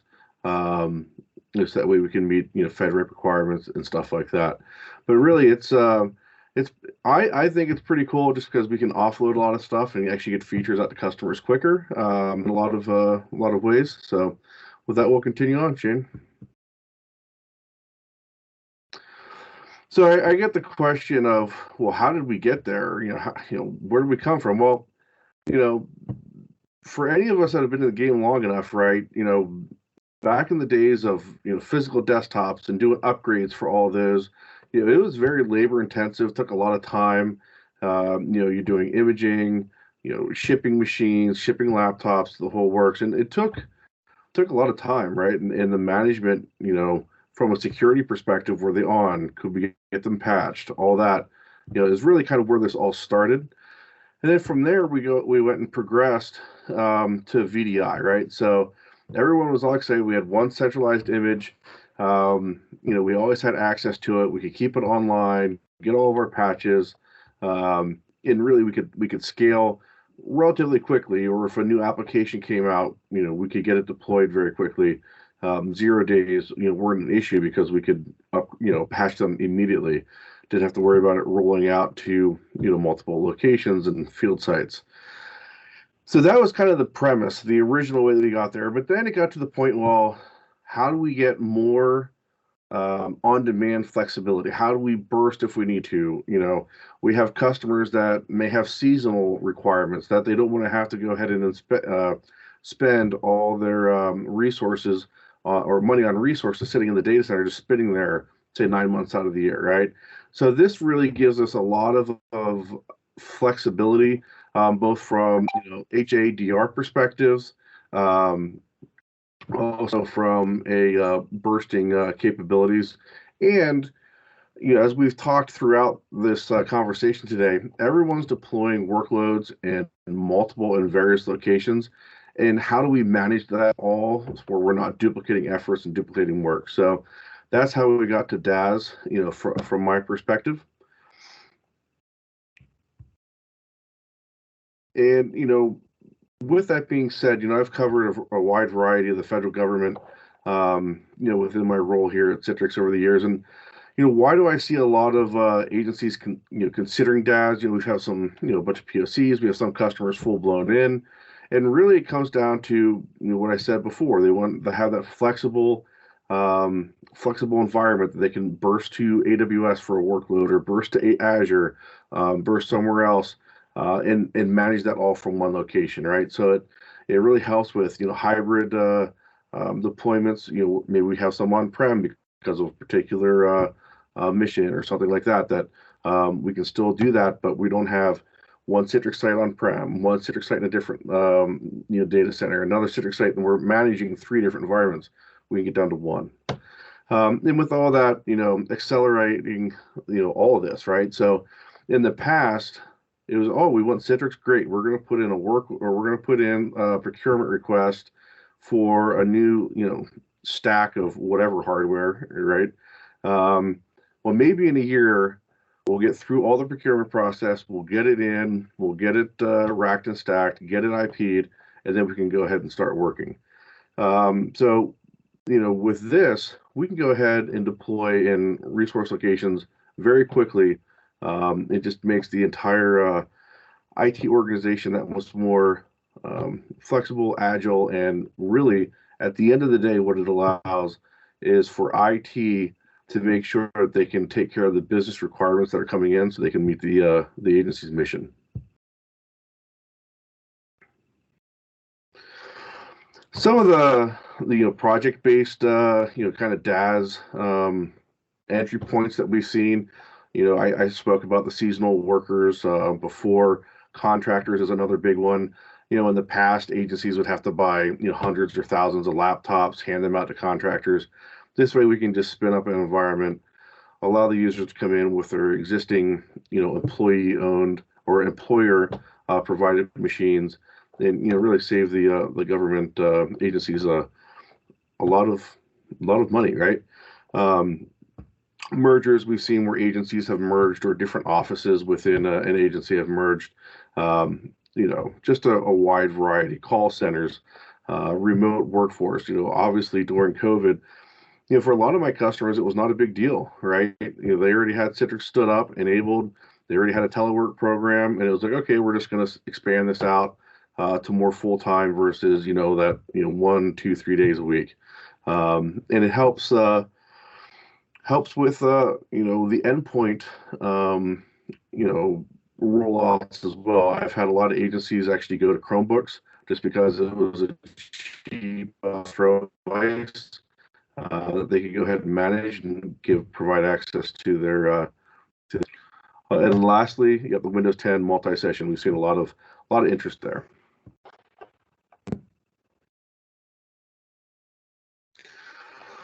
So, prior to working for Citrix, I was an admin managing Citrix for, close to 10 years.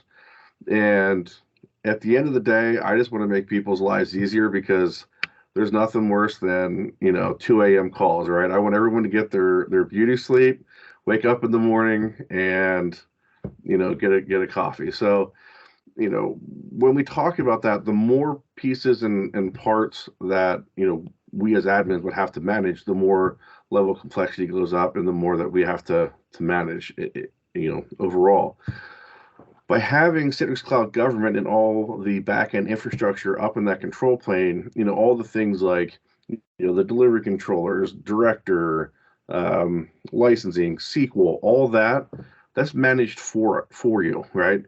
Citrix CCG takes care of all that. All the updates. So whether you're on a current release and you're updating every month, or if you're in LTSR, LTSR is great because we'd have as many updates, but there's also, we didn't get as many features, right? So there's always that trade-off with my customers. So one of the things I've seen is we get into this LTSR lag where it's like, oh, great, we want to have, feature X, but the last LTSR, critical update just came out last spring. Well, now we got to wait another, 6, 9, 12, 18 months, depending on the cycle, right? So this way you can get all those features, much quicker. As I said before, the ability to spin up, spin down resources and locations, at the end of the day, it makes everyone's life easier, just because you don't have to be in that constant, change control board, process. You don't have to be in that patching process. It's just taken care of for you. And lastly, we see a reduction in Microsoft licensing costs. We have, many customers that have a standalone SQL environment just for Citrix.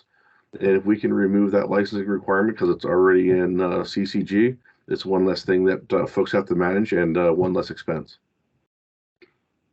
Yep, a lot of infrastructure footprint that gets reduced there along with that too. So awesome. Well, thanks, Glenn. Let's take a look at some of the architecture side of the house, because like to demystify a lot of different things. You know, we see like this nice little cloud bubble there, and it's like, well, what exactly is that? You know, and so I want to go through and give some kind of behind the scenes look at some of the architecture, and then also I've got like some true false questions I want to run through. But real quick, you know, the architecture itself, you know, there's the management in the cloud, right? So it does make it easier because you don't have to be that hands-on with managing operating system patches. Like Glenn said, whenever a cumulative update or a current release comes out, you've got to update all of that infrastructure. So a lot of that burden is taken away from yourselves. You can kind of manage the resources themselves, the workloads. So like I said, automatic infrastructure updates remove some of that burden. And then you can focus just on like the engineering, keeping all of the actual workloads working, making sure like application updates are taken care of. So it allows you to spend your time there. It allows you just to, as well, like put resources anywhere. So not new, right? You can run on-prem hypervisors, you can run in public clouds, private clouds, you name it. So a lot of the same flexibility that virtual apps and desktops also gives you, you can maintain and run those workloads anywhere they are. So that really hasn't changed. So behind the scenes, right, in this picture, you can see inside of Citrix Cloud, there is, right, a concept of studio. It's a web studio. And then there's Director, which is the monitoring tab. We'll show you that as well. There's the licensing, the SQL Server, delivery controllers. All that stuff is now managed by Citrix in the Citrix Cloud control plane. Then the resource location. This is now what you would manage as customers, right? There's the Cloud Connector, which is essentially the proxy point up to Citrix Cloud. It speaks outbound to Citrix Cloud. So we manage the application updates on that, but you would still manage the operating system because it does sit on an Active Directory domain joined virtual machine there. Then you have all of your typical workload that you would manage, right? You have your VDAs, whether they're server or desktop. All of that is something that you would manage. So there's a lot of other cool features, right? There's the VDA upgrade service. There's a lot of these other services that can help with a lot of that too. Just depends on the type of use case and deploying, how you're deploying that. But this is pretty flexible in the way that you would want to try to deploy. You could have HADR where maybe you've got something sitting in public cloud. And as I continue, we'll actually take a look at some architecture diagrams to explain a little bit of that. But what I'm going to do now is take a look at the console itself, so that we can actually see what that looks like behind the scenes. So give me just a second. I'll flip the screen over. And all right, here we go with the walkthrough. So that should be starting. So what I'm doing here is going through and logging into Citrix Cloud Government. This is citrix.cloud.us. It is separate from the commercial side. Once you've logged in, you're able to choose your customers. I had multiple there. So once I choose the customer, you get to the landing page. And what this allows you to see is just an overview of the environment that you've got. I've got DAS, right, is the service that's available here. You can also see notifications. You can open a ticket all from this single pane of glass here. But the hamburger menu in the top left, I can then go and see my services. You can also take a look at identity and access management for managing your administrators, resource locations, and then also the workspace config. But what I want to look at here is like showing you DAS. So we're going to go into that and take a look at the web studio. And this is going to look pretty familiar. It does have all the same elements that you would see in the MMC Citrix Studio, but it's a little bit quicker. So the first thing you do is when you get in here, you hit the overview page, but then you'll see at the top, you have manage and monitor.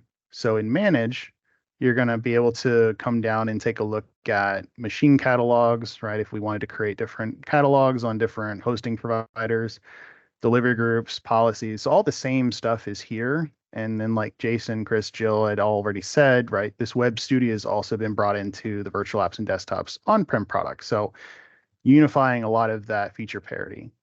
The monitor tab is director, right? So you've got a lot of the same look and feel of Citrix Director in here. You can monitor and see who the users are, gather telemetry and data about their session. You can help with, logging someone off or resetting a profile. You can grab a lot of that same data here as well. So nothing new, but it helps to see it. Seeing is believing. So I like to show everybody behind the scenes, like what actually is Citrix Cloud and how would I manage that. So with that, let's flip back over because I want to go in through some diagrams. So I have 5 of these, I believe. And what I want to do is kind of show you the evolution, but talk about a lot of the flexibility, because a lot of times that is what might get lost in the concepts of, well, I got to move to Citrix Cloud, but am I going to lose any type of functionality? So this is what everybody should know today. You've got your users' devices. They're accessing a URL that I manage. They're going to hit probably a NetScaler, right? So they're hitting a Citrix gateway. They're seeing storefront, all the same concepts. These are all hosted, on-prem. A lot of our government enterprise customers are running VMware. But again, like the hosting here could be anything. It could be sitting in Azure. It could be something, sitting on Zen server, for example. So I've got all this same concepts, right? Single hosting location, pretty simple, pretty basic. But as I move on, you'll see that now I have some options because of the latest changes that we were making last year, in allowing public hosting connections again. You can see here at the top, I've added this section. So I've got Microsoft Azure. So now I've got a public cloud resource location, and I can do all of that using the same on-premise installation that I'm managing and running today. So now I can start adding in additional cloud locations. Like Glenn said, if we do have a seasonal workload, I want to just burst a specific capability. I don't want to have to go procure additional hardware on-prem. This allows me to do that. And, however the networking works, I've got an express route, a VPN, you name it, right? We just want to make sure we're getting back to the on-premise network. This also allows for a nice HADR for some use cases if you needed to maybe do some testing or provisioning out and trying out a new resource or data center location. You can just add that capability real quick. Minimal infrastructure to at least start delivering some cloud resources. Moving on, you'll see I'm just plugging in Microsoft Azure on the bottom, right? So all this could run completely in Azure. So for some agencies that are very cloud first, you can deploy and move a lot of this same infrastructure into a public cloud location and then even tie it back, right? So you could see I can run all this in Azure, but I could still have on-premise resources sitting on my infrastructure in the data center. I want to leverage that large expense that I had procured on hardware. Maybe it's still good for another 2-3 years on maintenance costs. Why not leverage that as well? And then moving on, let's see here to number 4. This is where a lot of stuff changes to DAS. So might be hard to see a lot of the changes, but I'll walk through it. So again, from the user side, if we're going to leverage workspace, this is the cloud hosted storefront, think of it, as well as our gateway service. But inside of Citrix Cloud, we can now point them to a cloud.us URL. They would access this workspace. Now you've got DAS. It removes a lot of the infrastructure, right, that we would have to manage as a customer. Citrix is now owning and taking care of that portion. You deploy these cloud connectors down in your resource locations. So now this is the side that you're managing. Removes a lot of the administrator burden, right? But maybe for some reason the access tier isn't going to work for you because you're running through a trusted internet connection that the government or your specific location, right? We've got to follow security protocols, run through your security stack. So what we can do is continue with your on-premise access tier. So now running gateway again with NetScaler, running your storefront servers. This could be inside of your on-premise data center. It could actually be if you're coming through a colo facility, you could run that and maybe host some of these workloads in your managed Azure subscription or AWS subscription. but it's running through a lot of your security stack through that colo. So this can also enumerate and manage resources sitting in DAS, and the same is true, right? Cloud connectors. Now, there's a couple other lines here of communication because it gets pretty complicated, but gateway then would start enumerating or the STA and launching directly to those workloads in those clouds. So it does get quite complex. I don't want to go too further into that rabbit hole, but you can start getting into very mesh architectures so that you can be very resilient, handling HA, DR, all those types of things. So with that, I am moving on. I think the next is some true and false, right? And Glenn and I were talking, and we've done this quite a bit, and there's a lot of not really rumors, right? But just a lot of uncertainty of like, if I go to cloud, do I have to use cloud? Like, all these different things. So we thought about it, and we wanted to at least maybe cover a couple of some of the like our top 5. So like using Citrix Cloud and saying here, right, Citrix Cloud can host my app and desktop workloads for me. This is probably like my number one, I think, that we get all the time. And you think of cloud, right? Azure, AWS, they're infrastructure as a service. Well, Citrix Cloud is technically a SaaS, right? It's a software or service that is not hosting your workload per se, your Windows 10 or Windows Server workloads. We're literally just the infrastructure side. So it's a false statement, right? We don't host the workloads. But Citrix Cloud can help manage those workloads. We're taking over the infrastructure pieces of that. Next, using Citrix Cloud means I have to run my resources in a public cloud. That's also false. Like I just showed you, you can run your resources anywhere, and Citrix Cloud can manage those. Don't have to go in and put your resources in public cloud. All my resources must be in the same hosting provider. Also false. You could have those mixed. You could have some that sit on VMware ESX. You could have some that sit on Zen Server and Azure and AWS. You could have a whole different combination of resources. I must use Citrix Cloud if I want to publish resources hosted in Azure or other public clouds. Well, that's also false. Virtual apps and desktops, like I showed, it can actually deliver your app and desktop workloads that are hosted in a public cloud. You don't have to move to Citrix Cloud. Maybe, you just still want to leverage and burst into an Azure, AWS, GCP, name it. You can do that with virtual apps and desktops still. And the last one, I must use Citrix Cloud if I want to integrate with Azure Virtual Desktop. Not true. That's a false.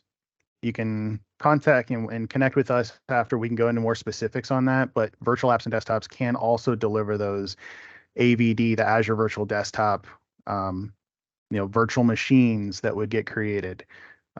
That's another one I think is probably for a different conversation because there's a lot of architecture behind the scenes of how things integrate, but you don't have to use Citrix Cloud to do that. Glenn, you want to touch on, since we're talking about workloads? Yeah, definitely. So, as you've heard from a variety of people this afternoon, where can I run my workloads? And quite honestly, let's just start with the word yes. When we look at from the clouds, we have private clouds, but we also have Azure, AWS, Google, Oracle. I'm seeing more and more agencies, doing multiple clouds, splitting up the workloads, splitting up the different application types or data types. One data type might be cheaper to run in AWS, whereas another one's cheaper to run in Azure, and they're leveraging both. And then we still support the traditional, on-premise, VMware, Nutanix, AHV type environments, and Zen Server and whatnot. So, pretty much the answer is yes. Yeah, it's pretty flexible. I mean, nothing's changed there. That's the good thing, right? Is the workload side, there's no changes. You can continue and burst wherever you need to. So how do we get there? Glenn, if I wanted to try this and spin the wheels, kick the tires, what do we have to do? How do we do that? Well, the first thing we would do is reach out to your ATS or another contact, and what we can actually do is help walk you through the onboard process. As Jill talked about earlier, we do have a white glove program that can help with some of this. And once we go ahead and get that set up, really create you that Citrix Cloud Government account, which needs to be separate from the corporate, so we can stay within the FedRAMP requirements, and just work with your ATS and or white glove individual to get that stood up and talk through some of the architecture, work on the port requirements or anything with the cloud connectors, and go from there. Yeah, the onboarding is definitely a little different than normal Citrix Cloud because it is all separated from the commercial side. All that backend, right, is in the Azure Government, AWS Gov Cloud. It's in that FedRAMP boundary. So definitely some uniqueness because things are a little different. But yeah, we can certainly help anyone kick the tires there and test it out. And then we've talked a little about like some of the migrations, right? And Glenn, I know we've had a lot of conversations of, well, man, it seems like a really big effort to try to move, and it depends on the size and the environment, right? Like, you got a lot of resources and take a little bit of time, proper planning, but there are some tools that can certainly help, kind of automate things a little bit. So there's a lot of text there, but I do have like a little demo, and I'm going to show the actual migration tool itself. But really, like, simply put, what it is, it's a bunch of PowerShell scripts. I've actually used it to migrate configs between the on-prem virtual apps and desktops environments and move things from like one pod environment to another pod environment. So it's pretty useful in what it can do. It uses YAML and in the way that it exports a lot of the policies and config state. But it's really neat. So if you haven't really checked that out, there's some links there. We do have a deployment guide that can really run through and show you some more design decisions of how you would run this and what to do and everything. So, but I'm going to show you and flip over here. Unless you had anything to add there, Glenn. Yeah, I was going to say, whether you're using, migrating the DAS, or even if you're migrating from one Citrix environment to another, we've seen a lot of agencies that will build up, brand new environment side by side, migrate users over. You can use this tool to help pull over all those policies that you've been tuning over the years, and all the security policies that you've gotten approved in the past. You can use this to migrate those all over and get everything way quicker than trying to sit there going setting by setting. So very useful for a variety of reasons, as you stated. Yep, absolutely. So, all right, I'm gonna click on my neatly recorded video here that'll start, and I'll narrate through. I wasn't as daring to do a live demo like Chris earlier.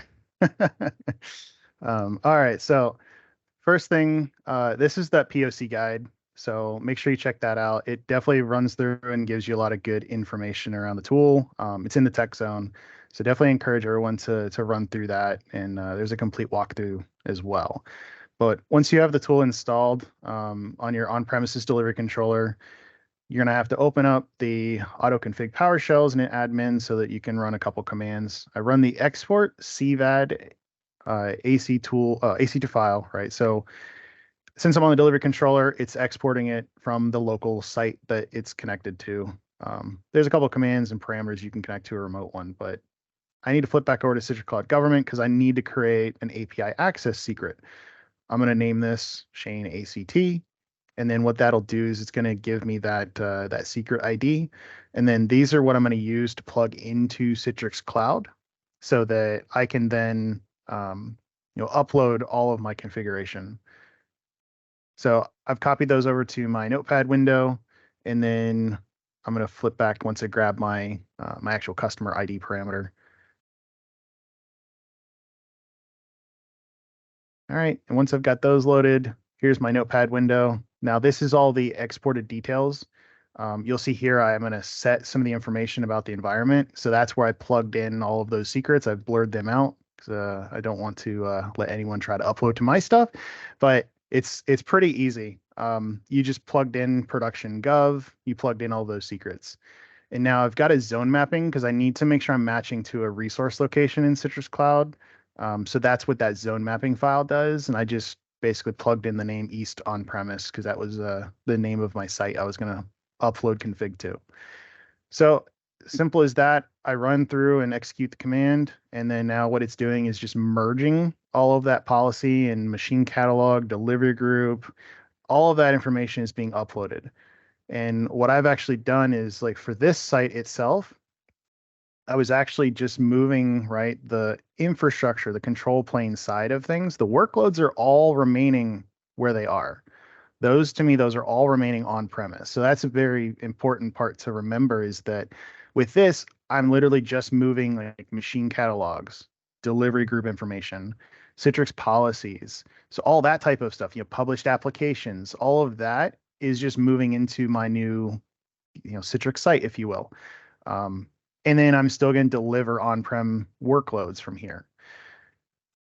So finish that out, but once it's loaded, I'll flip over into DAS, and then we'll be able to see that I do now have some different information than I did before. So I have machine catalogs. I have a new one. Before I had two.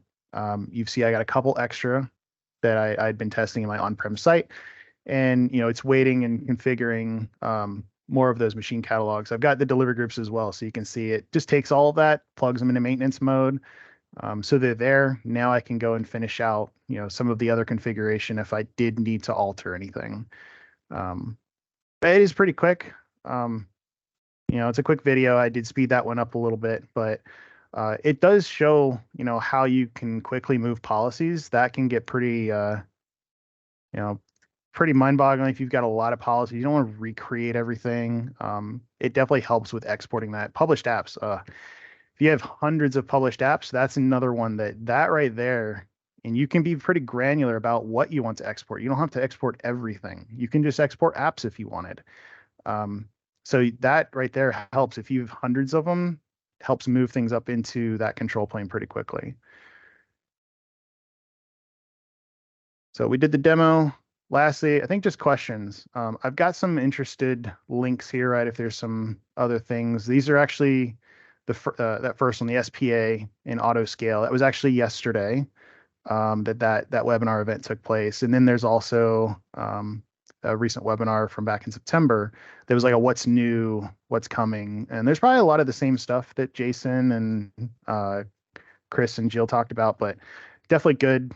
Go back, rewatch some of those things too. Well, ask and see. We have questions in the chat.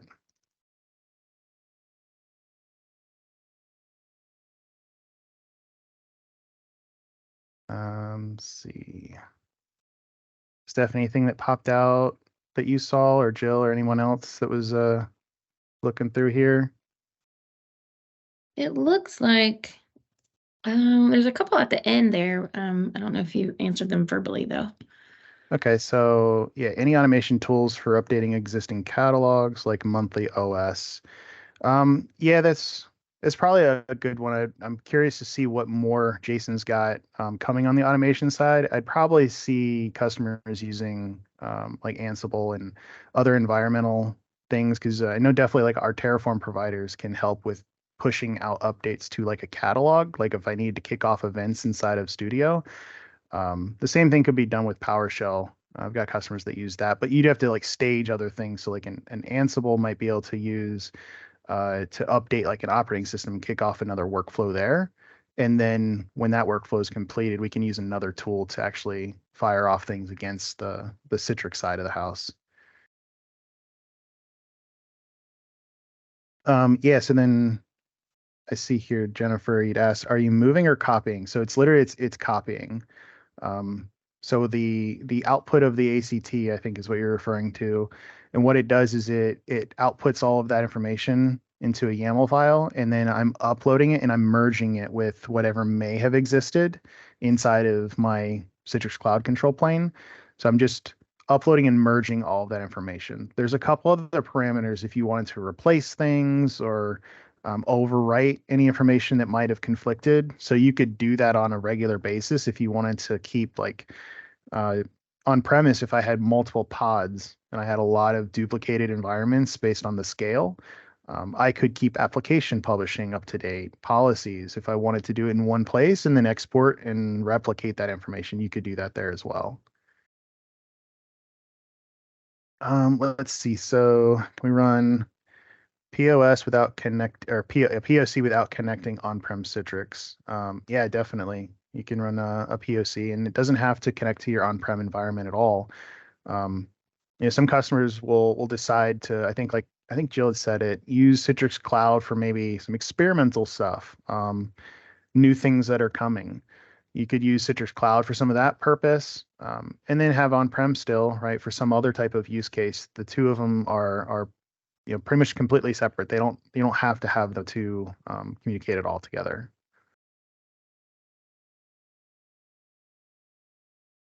And Joel was asking, does it mean there is support for on-prem DDCs to use Win10 multi-user, and if so, what's the minimum versions?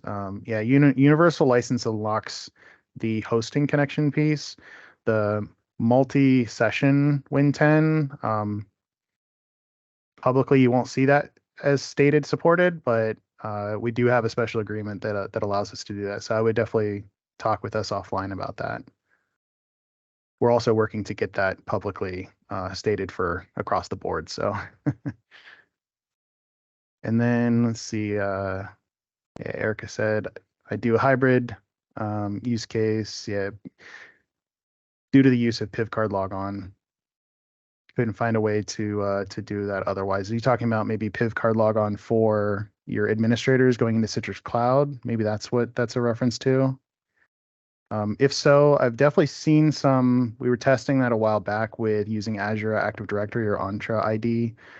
Oh, to the workspace apps. Okay, yeah, you would have to use like a hybrid to have a NetScaler help with that, or if you had another identity provider like Azure Active Directory, then you could have workspace send to that SAML identity provider, and then it would return the client back once they've authenticated. So yeah, there's definitely some hybrid to that approach as well. I see Omar asking about support for dev test cloud instances so we can test new features. I definitely love that one. I believe that we're trying to work through some of that. Jill might be able to answer that, but that's definitely something that we want to open up and allow for. That was definitely a recent comment that we had gotten. So yeah, just to kind of comment on that one, Shane. So I do have some customers with the same requirement. So what we've done for them is they've actually they have like an extra 100 users or 100 licenses and a separate CCG org ID that we use solely for dev test in a dev test environment. So we've done that at a variety of agencies where they break that out and keep it completely separate to do testing. So. Yep, for sure. I think we're trying to streamline that as well. So maybe we'll have some updates on that coming too.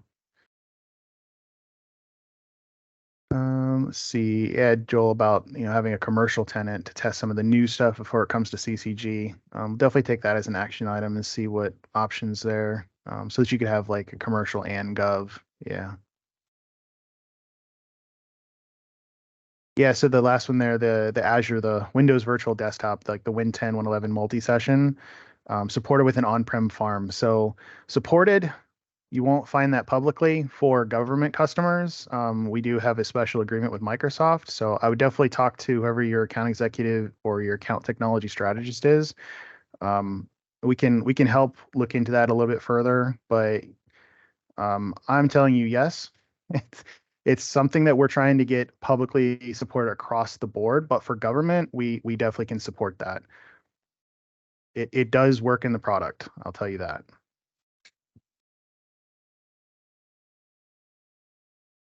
All right, I think got most of the questions. I'll look through here and we'll see if there's any others as we get moving further.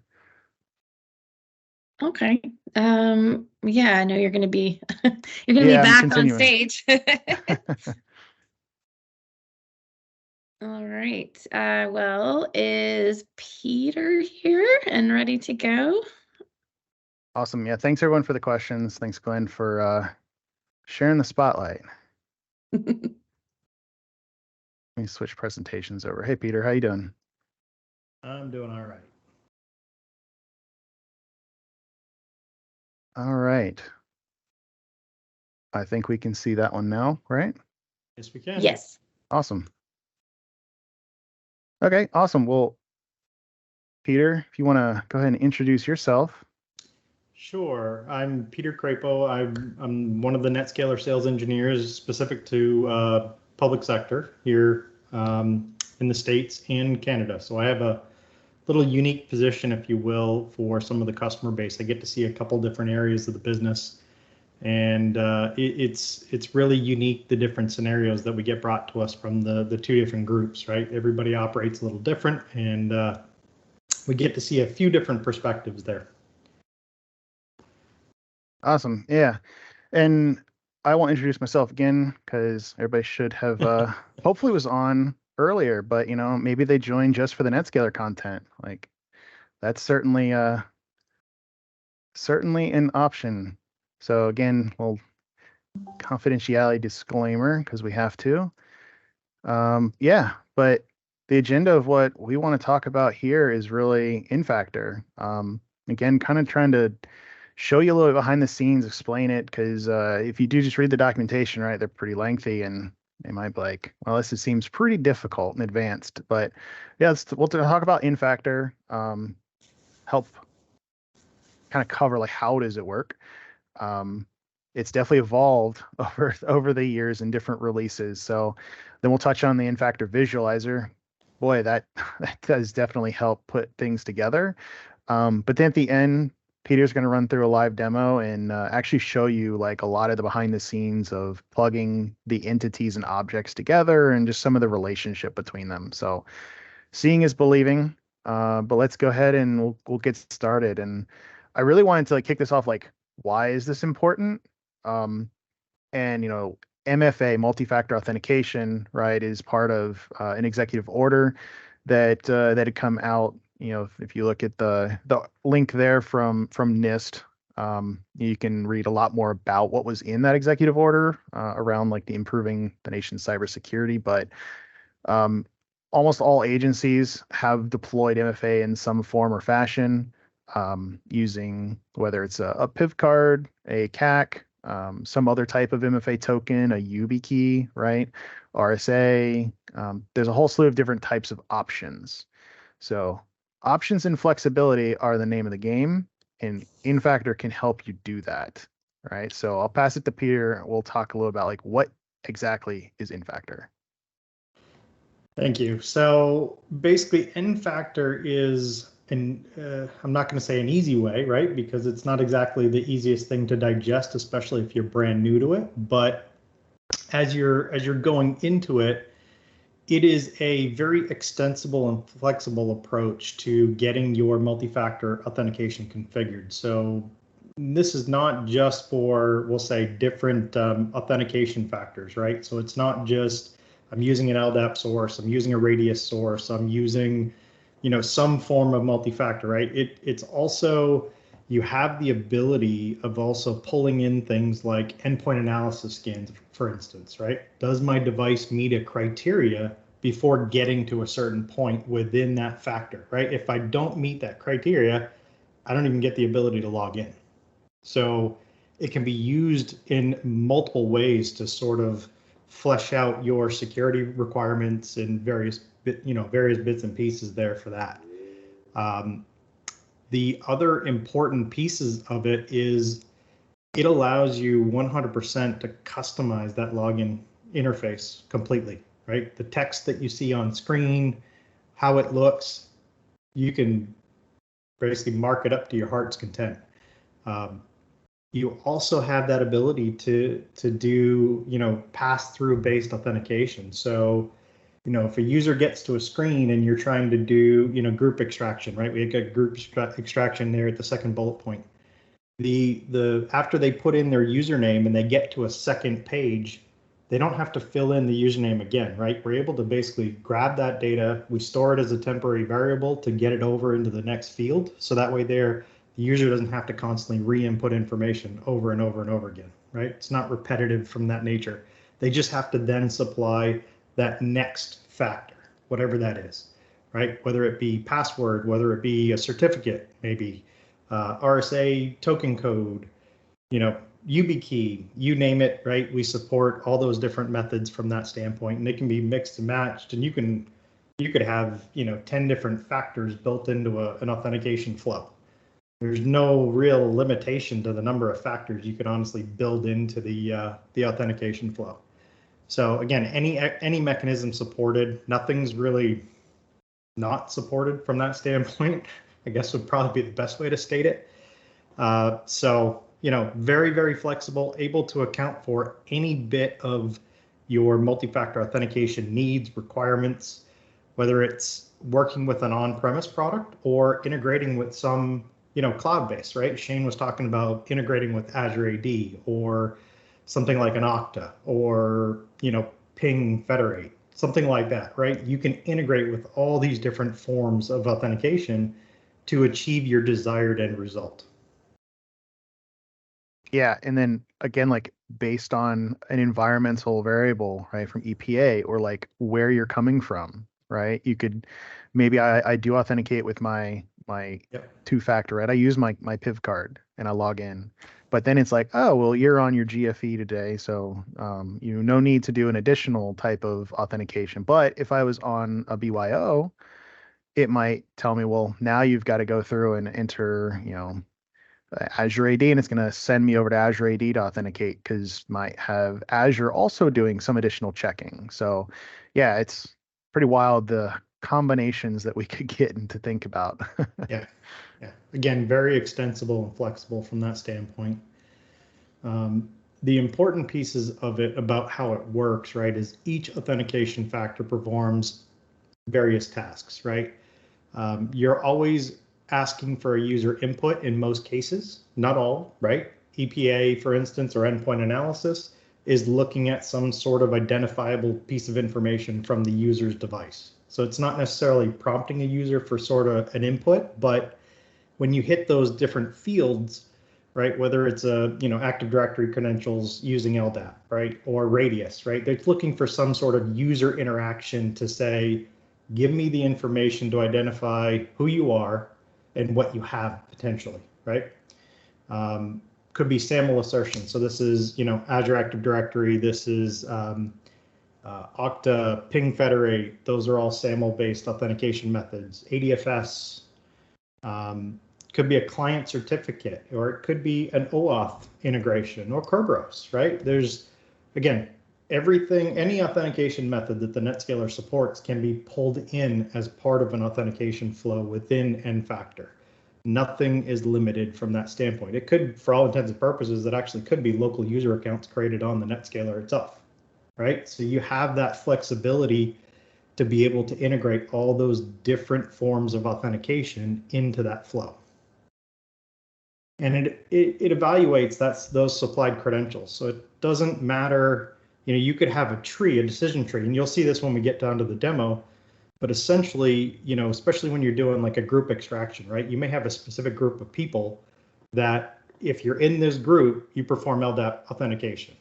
If you're in this group, you now break out and you got to do Radius authentication or RSA authentication. Or if you're in this group, now you got to provide a client certificate to be able to get through that, that authentication process. So there's several different methods that can be, pulled into this, and you may succeed or fail on some of these different bits and pieces. And based on the success or the failure, you can tie that into items like your smart access policies, right? So if you failed a certain component, maybe that means we apply certain policies when you launch your hosted apps or published desktops, right?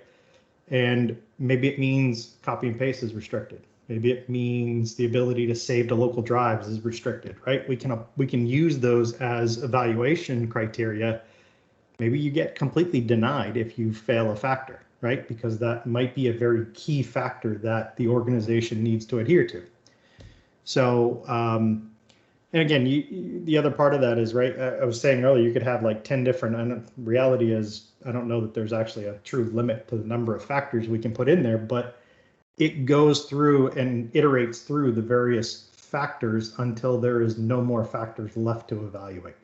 So if you got a really, really long list of factors or different groups of users that have different authentication requirements, it's going to iterate through that entire process until you finally get down to the end of saying, okay, well, if you haven't met any of these criteria, you're essentially going to be most likely denied access because you're not a part of any of these groups.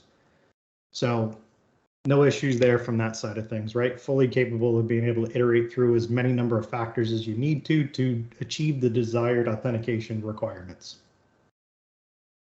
And the cool thing is that, like, I'll talk about here and like the different concepts, the terminology around in-factor objects, is that it's, like you said, highly customizable from a look and feel as well. So some agencies like to or are required to put an end user license agreement on there. That EULA needs to be displayed before accessing any type of government system. Or if I want to allow maybe different, like I'm in a state government, central hosted IT, and I've maybe got 2 different organizations underneath that I share and host a lot of the environment, but they've got different identity backends. So you can give options of different flows based off of who the user is, right? They're in such and such org, and maybe they're using Azure Active Directory, but another org is using Okta. So you can tie those together and have the same entry point, but run down a different flow based on the different requirements of that organization. So with that said, like, I want to break down a couple of the different objects here. So like the login schema, what does that do? Really, that's the look and feel, what the user sees when we're trying to get information from that user. Are we asking them simply to check a box so that they accept the user and user license agreement? Or are we asking for just a username, email address, whatever it is? The login schema is what is handling what the user sees. Then the policy label is what's defining about the authentication factor. So once we are collecting the information, right, where are we sending that to do an authentication or authorization type of check? Because we could do just an LDAP verification that this user is actually present before we want to start proceeding to the next factor. So the policy label helps tie the schema with the actual authentication action behind it. Then next is the AAA server. This is what is kind of like the binding point of all of these different flows or policies. The V server is what helps bind and pull all that together. It also defines the very first factor. So when a user first sees one of these login schema pages, the first one is actually bound and tied to the virtual server itself. Next is the in-factor flow, and that's what we open up and you actually start seeing the visualizer. We'll show you what that looks like. But the in-factor flow helps chain these together so that it makes it a little bit easier on what the logic looks like. Then lastly is the authentication profile. This is how we actually take a Citrix Gateway V server and tie it to the AAA V server and use that auth profile to connect the two. There are actually some other objects out there. I won't go into all of them, but these are just the top 5 of what make it really important to understand how to set up in-factor. And let's see, next one. So configuring. How do I configure it? So 2 options really, I guess 3, right? You have GUI and the CLI, but the easiest, if you've never toyed around with in-factor at all, the visualizer made it so much easier. I think that was in like a 13.0 release that came out. Yeah, and boy, like before it was like a little daunting, the task in 12.1, like, okay, I need to set this up. How do I do it? Where do I start? The visualizer made it so much easier to understand. Like, I just link the factors. It's like an expression builder, right? You're trying to build out a nice regex for a session policy, and you're like, okay, well, it's a little difficult. Where do I start? So it's almost like a little builder, and you can put a factor in and it says, I need a policy label, I need a login schema, and it lets you build it right there in that window too.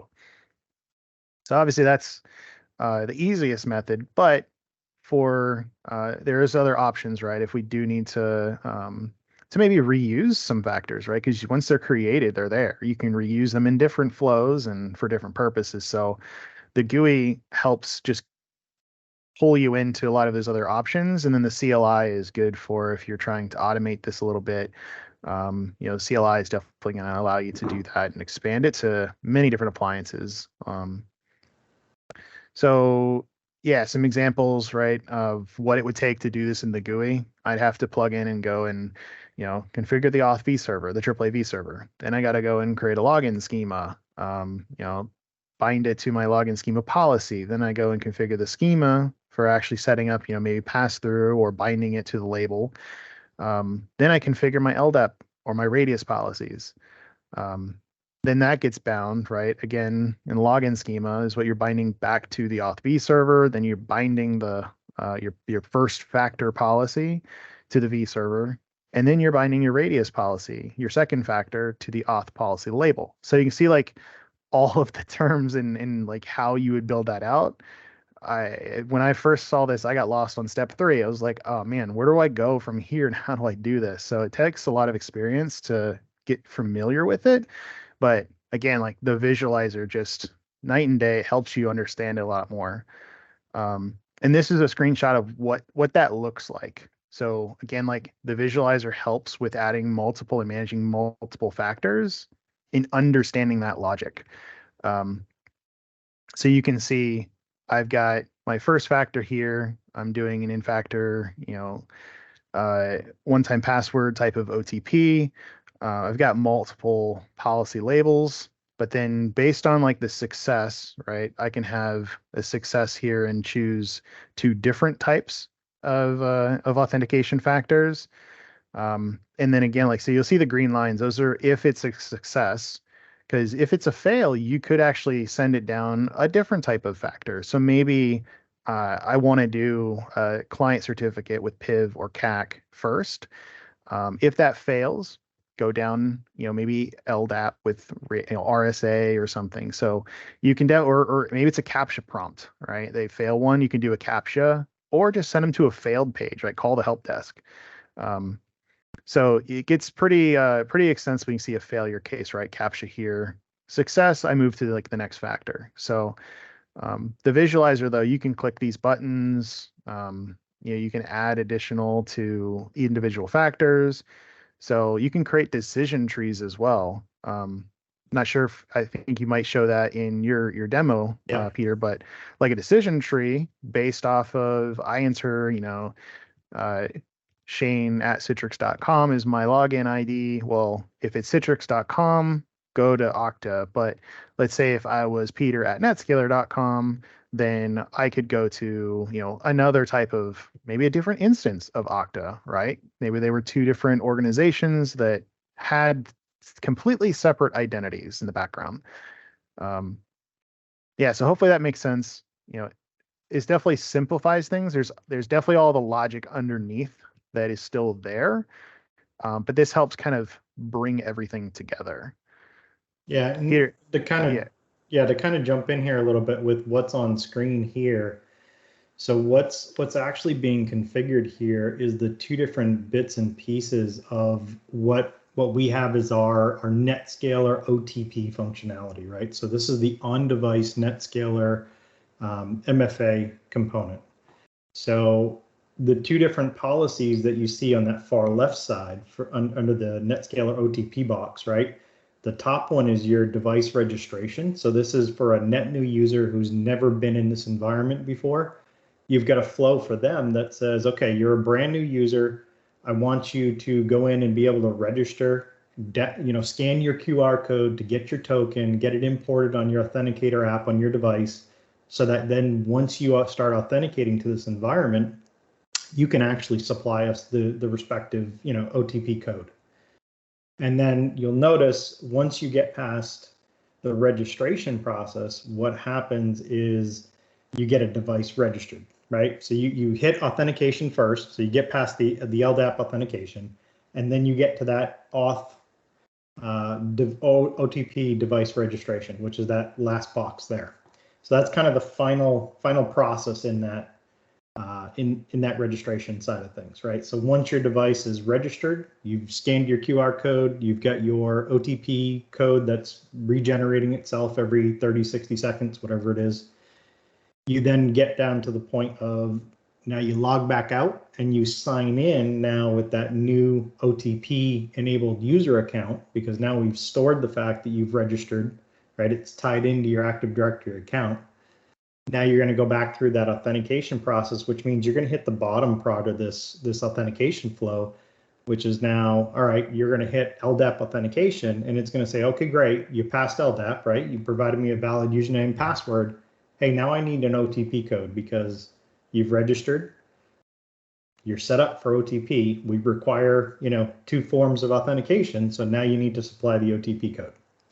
So that's kind of this breaking it down. Obviously, there's a lot of config that goes on behind the scenes, behind these, hitting the plus buttons and minus buttons and things like that to sort of build out all the different authentication pieces, right? Talking to the right servers, talking to the right components, supplying service accounts so that you can communicate with Active Directory and validate credentials and that whole process. And we'll show a little bit of that in the admin demo side of things. Yeah, thanks for explaining that. I definitely didn't do as good a job about what the policies were actually doing. So that definitely helps clear that up a bit. And like you said, like behind the scenes, right? We're still creating the policies. So you've got to create your LDAP policy, like this example here, talking to my domain controller. I do all the same things, right? Making sure that I'm defining my base DN, the admin account that's connecting to my my domain controller. So all that still, you want to create that. If it doesn't exist already, you can do that in that visualizer window. It'll definitely allow you to create and get into the dialogues to do that. Same thing for the radius. So we would go through and create the radius setup.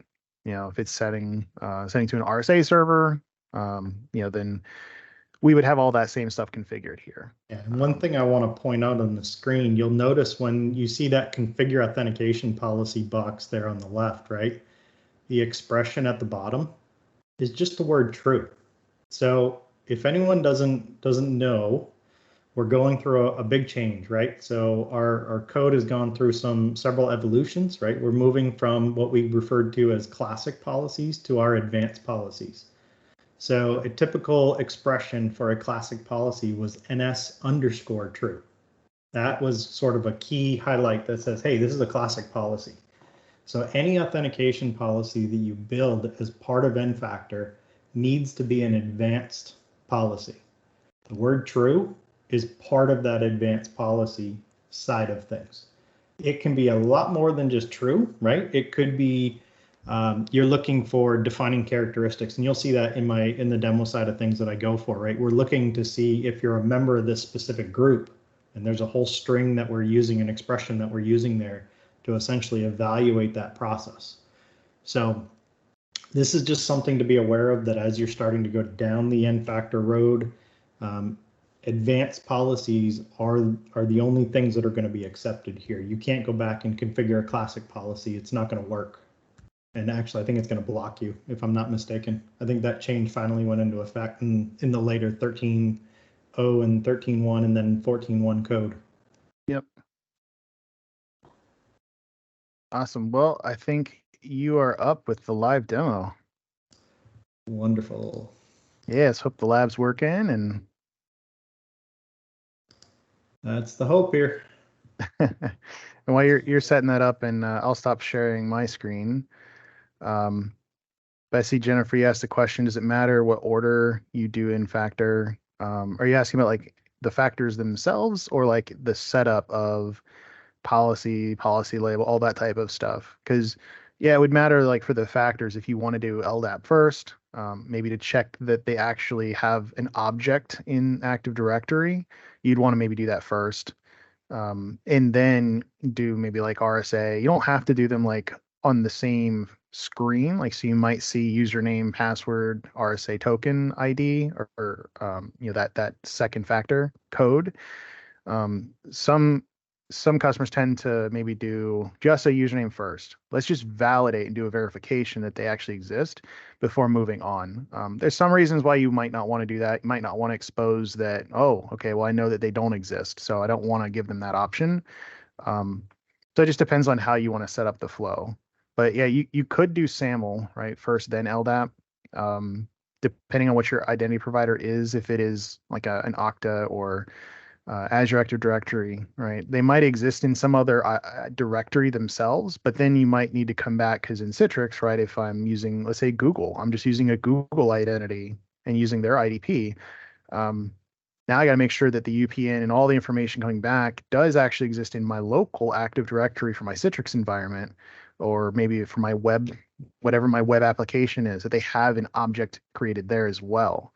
So then you'd want to do LDAP after that. It doesn't necessarily, like, you could do vice versa. I think, again, the security aspect of it is, do I want to fail them and let them know that the ID, that user object does not exist? Because that might be a key indicator. Okay, now I can move on to the next one. Or, so you can see, like, there are some other ramifications of that. But generally, like SAML, then LDAP, that'd be fine. You could do it the other way too. I don't really see too big of a problem with that. All right, Peter. All right, you are up. great. I can see your screen. Looks good. All right, perfect.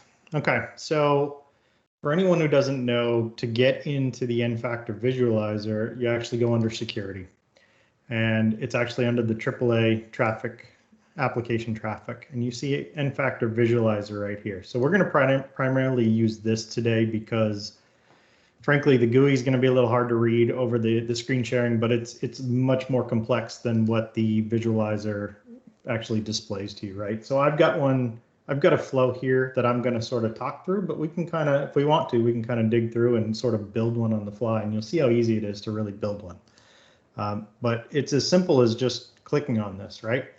And essentially what we're doing here is, our first phase of this process is we're doing a group extraction. So we're essentially saying, I'm going to have the user come into this environment, and I'm only going to have them provide the username. And essentially, this is all driven based on this authentication schema file. So this is a typical XML document.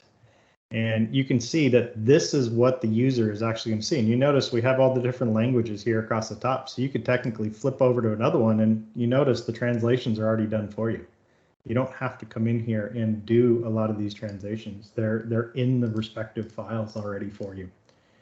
Now you can edit this and you can further customize the content here. So if you need to, you could actually change around the content that the user sees. You can change the labels. So as you're starting to look at, what's displayed here on the left-hand side, if you had a form that was looking for multiple items from the user, right? So maybe it's an LDAP plus RSA authentication combination, right? And you got 3 fields. You got a username, password, and then RSA passcode.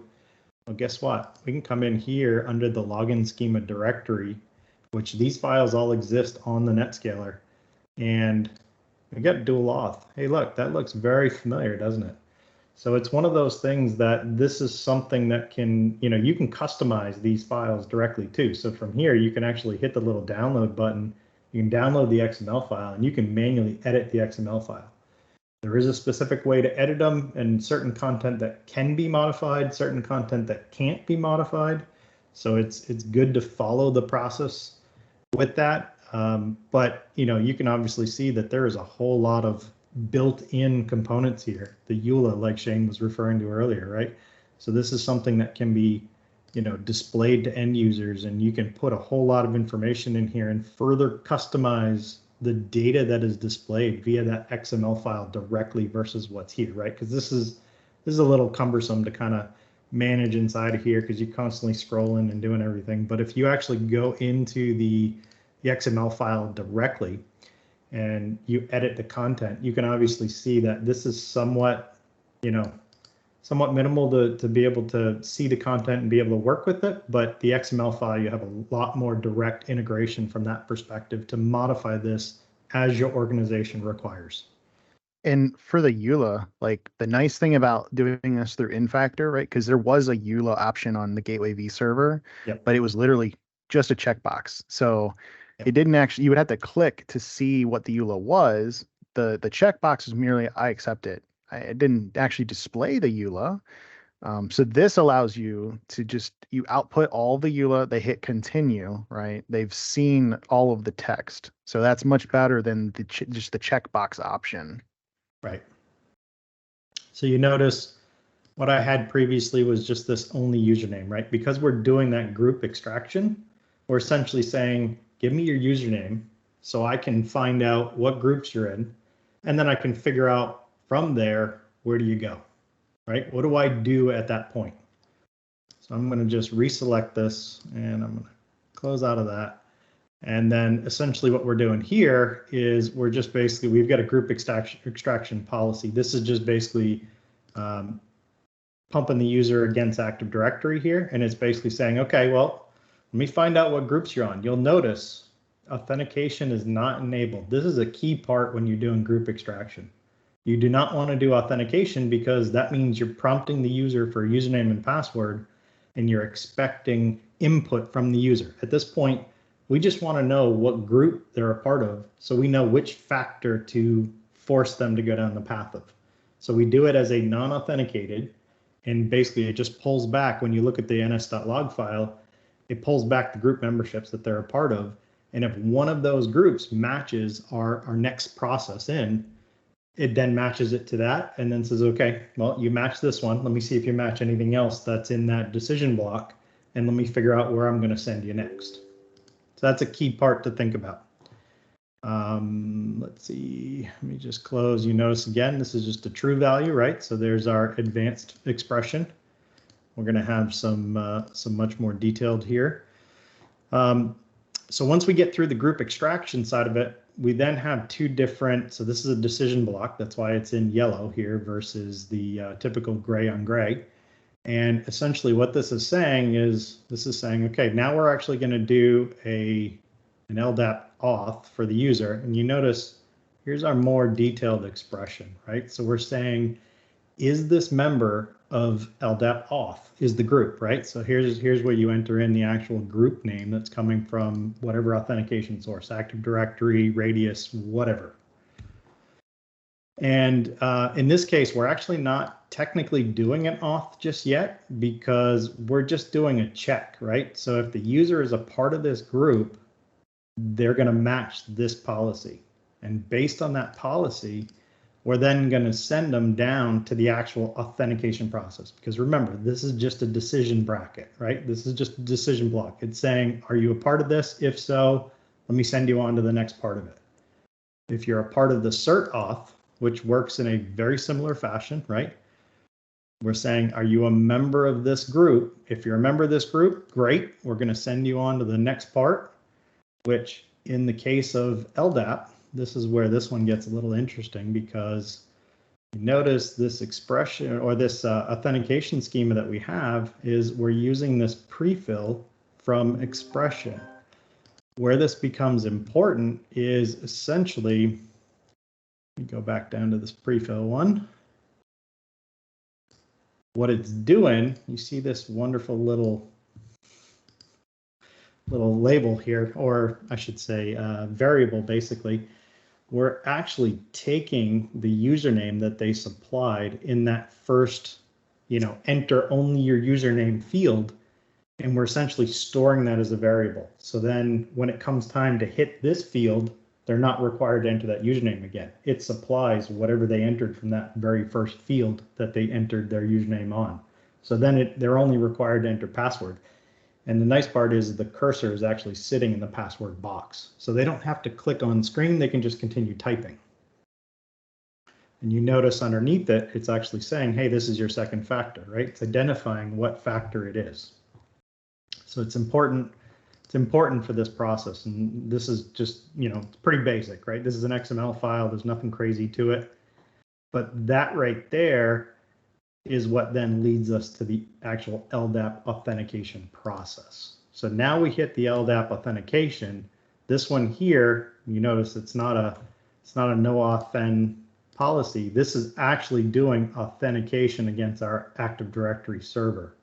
So this one's looking for, are you a member of, you're providing your user account in a SAM account name format. Now this could also be user principal name, and you could define that as a new entry and put in user principal name here and for the value. You can also allow password changes through this, right? So you're not restricted on what you can or can't do from that perspective. So This is fully built in and baked into the product to be able to help with those password changes, whether the user's got an expired password, whether it's upcoming expiration. And then the last part of this is that cert-based auth. So you notice the cert-based auth, we don't actually have a schema. We just have, because basically we're saying, if you hit this, you're going to get sent over to here. But if you got a certificate or you're part of this certificate-based authentication group, we're going to put you down this path. And essentially, we're not giving you a schema because at this point, you need to present a certificate, right? We're not trying to extract a username from what you pre-filled. We're going to use that certificate as your credentials. So there's no real prompt from the user perspective here for this process. So this is pretty simple, right? We're doing a standard cert-based auth. I've created a real basic piece here. Two-factor does get turned on because this is how we essentially validate what field are we pulling from within the certificate to identify that user. If you embed various objects into your cert to be able to pull out a group name field, right? You select the appropriate field subject or issuer. So if you're looking to do different levels of validation here, there's different ways to do it. You can define your own custom ones in here. And then you can also specify a default authentication group as well.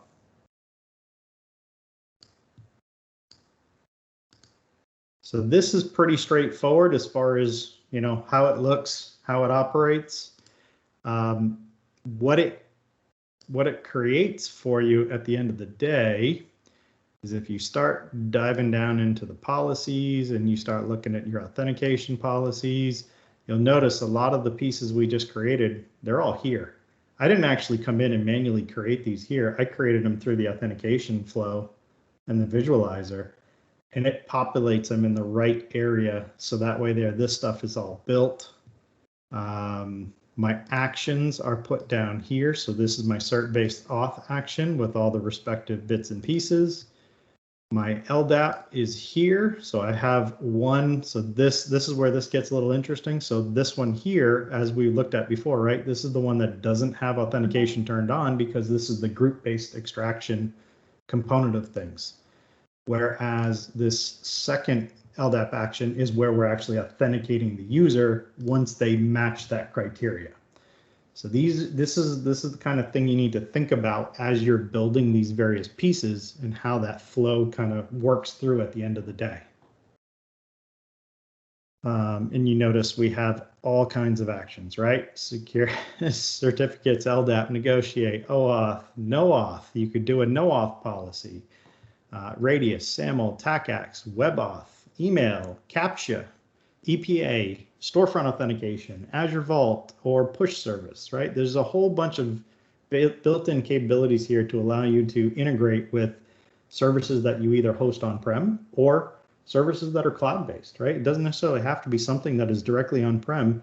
As long as the NetScaler has the means to be able to talk to that service. So if it's a cloud-based service, the NetScaler has to be able to communicate out to that cloud-based service to be able to interact with it and be able to supply the authentication and the authentication check, really, and that various process. So that's a key part of this to understand. Any questions about the visualizer, how some of these policies are built? Seem pretty straightforward from this standpoint. I mean, this is a pretty basic one. They can get pretty in depth very quickly, depending on your organization requirements. Yeah, no additional questions in the chat. I think it'd be important. Can you show real quick, because I know we're almost out of time, the Citrix Gateway and the way that you tie that auth profile to the Citrix Gateway? Yeah, absolutely. So let me just collapse some of this stuff, make it a little easier. So in the case of an N-factor authentication flow, what typically happens is when you build your gateway, you're tying it to a AAA V server. So you build out the AAA V server, you supply your certificate, CA certificate, and then essentially the authentication, the N-factor flow gets bound, and this is my flow right here. it gets bound to the AAA V server. Now, there's a few other things you need to come in here and do, but at the end of the day, what happens is you build what's called an authentication profile. So this authentication profile just says, you give it a name, you tell it, what am I authenticating against? So in this case, the user is going to hit the gateway URL. And where do I want them to go once they hit the gateway URL? Well, I really want them to hit the AAA V server so that they can kick off my N-factor flow.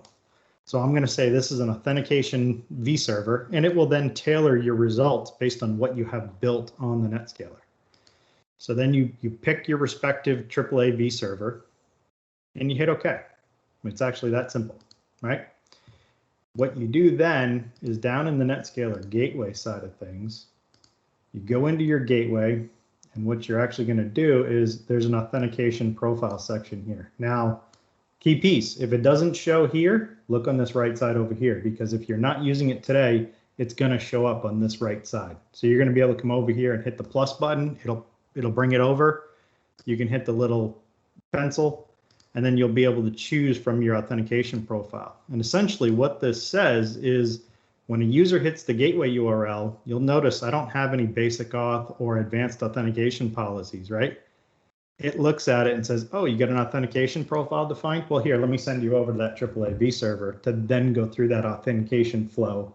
Once you pass or fail, you're then going to get bounced back to the gateway V server to either restart the process if you failed, or you're going to proceed on to whatever's next in line, right? And typically speaking, from the standpoint of a Citrix Gateway V server, what you're going to go on to is basically storefront, and you'll notice we have the various bits and pieces here, right? So if you hit LDAP and you're using the LDAP policy and you're a member of this group, you could actually break this out, right? A user that's using LDAP auth versus a user that's using certificate-based auth, they could actually go to two different storefronts or two different entirely different environments 100%, right? It could be, this could just be a centralized gateway to two different distinct backend environments, depending on, you know, requirements, clearances, whatever the case may be, right?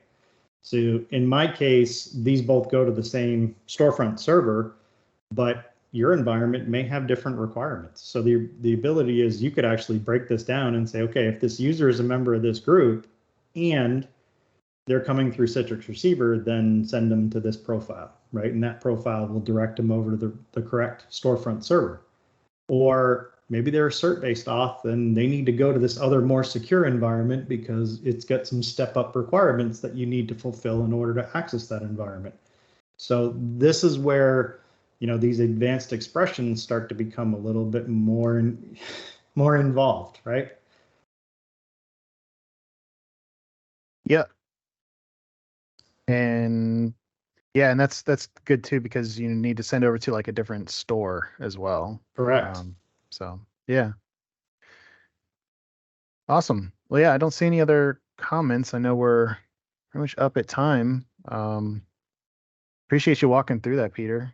There was a lot of good, right? It could be a little complicated, but I mean, it's not too bad. Not too bad once you definitely get the helps. hang of it. Yeah, for sure. Takes a lot of learning at first, but it's good. It's good once you get in there. Like I said, it can really help you meet those MFA and those authentication challenges that maybe you're stuck on today, right? That you can't do with just the standard policies. Yep, absolutely. All right. Well, thanks everyone for your questions and hanging out with us. I'll pass it back to you, Stephanie. All right. Thanks again to everybody, our speakers, and to Login VSI for sponsoring today. Really appreciate all that great content. I know there was a question in the chat about the recording, and we will share that recording tomorrow. Or as soon as I have it, actually. I don't want to make too many promises. No, but we will share it out, and you'll get an email from us with a link to that. So don't worry about that. And if there's any other resources that we need to share out, I'll make sure I get those included as well. So, all right. Well, I appreciate everyone hanging out all day with us. It was a great afternoon, and I hope you all enjoy the rest of your day. Thanks, Shane and Peter, and let's see who else is still on here. Jill, and Glenn. I think you all are still on. Thanks so much. Yep. Thank you all. Look forward to the next one. All right. Have a great Thanks, one. all. Bye, Thanks, everybody. everyone. Thanks, y'all. Bye.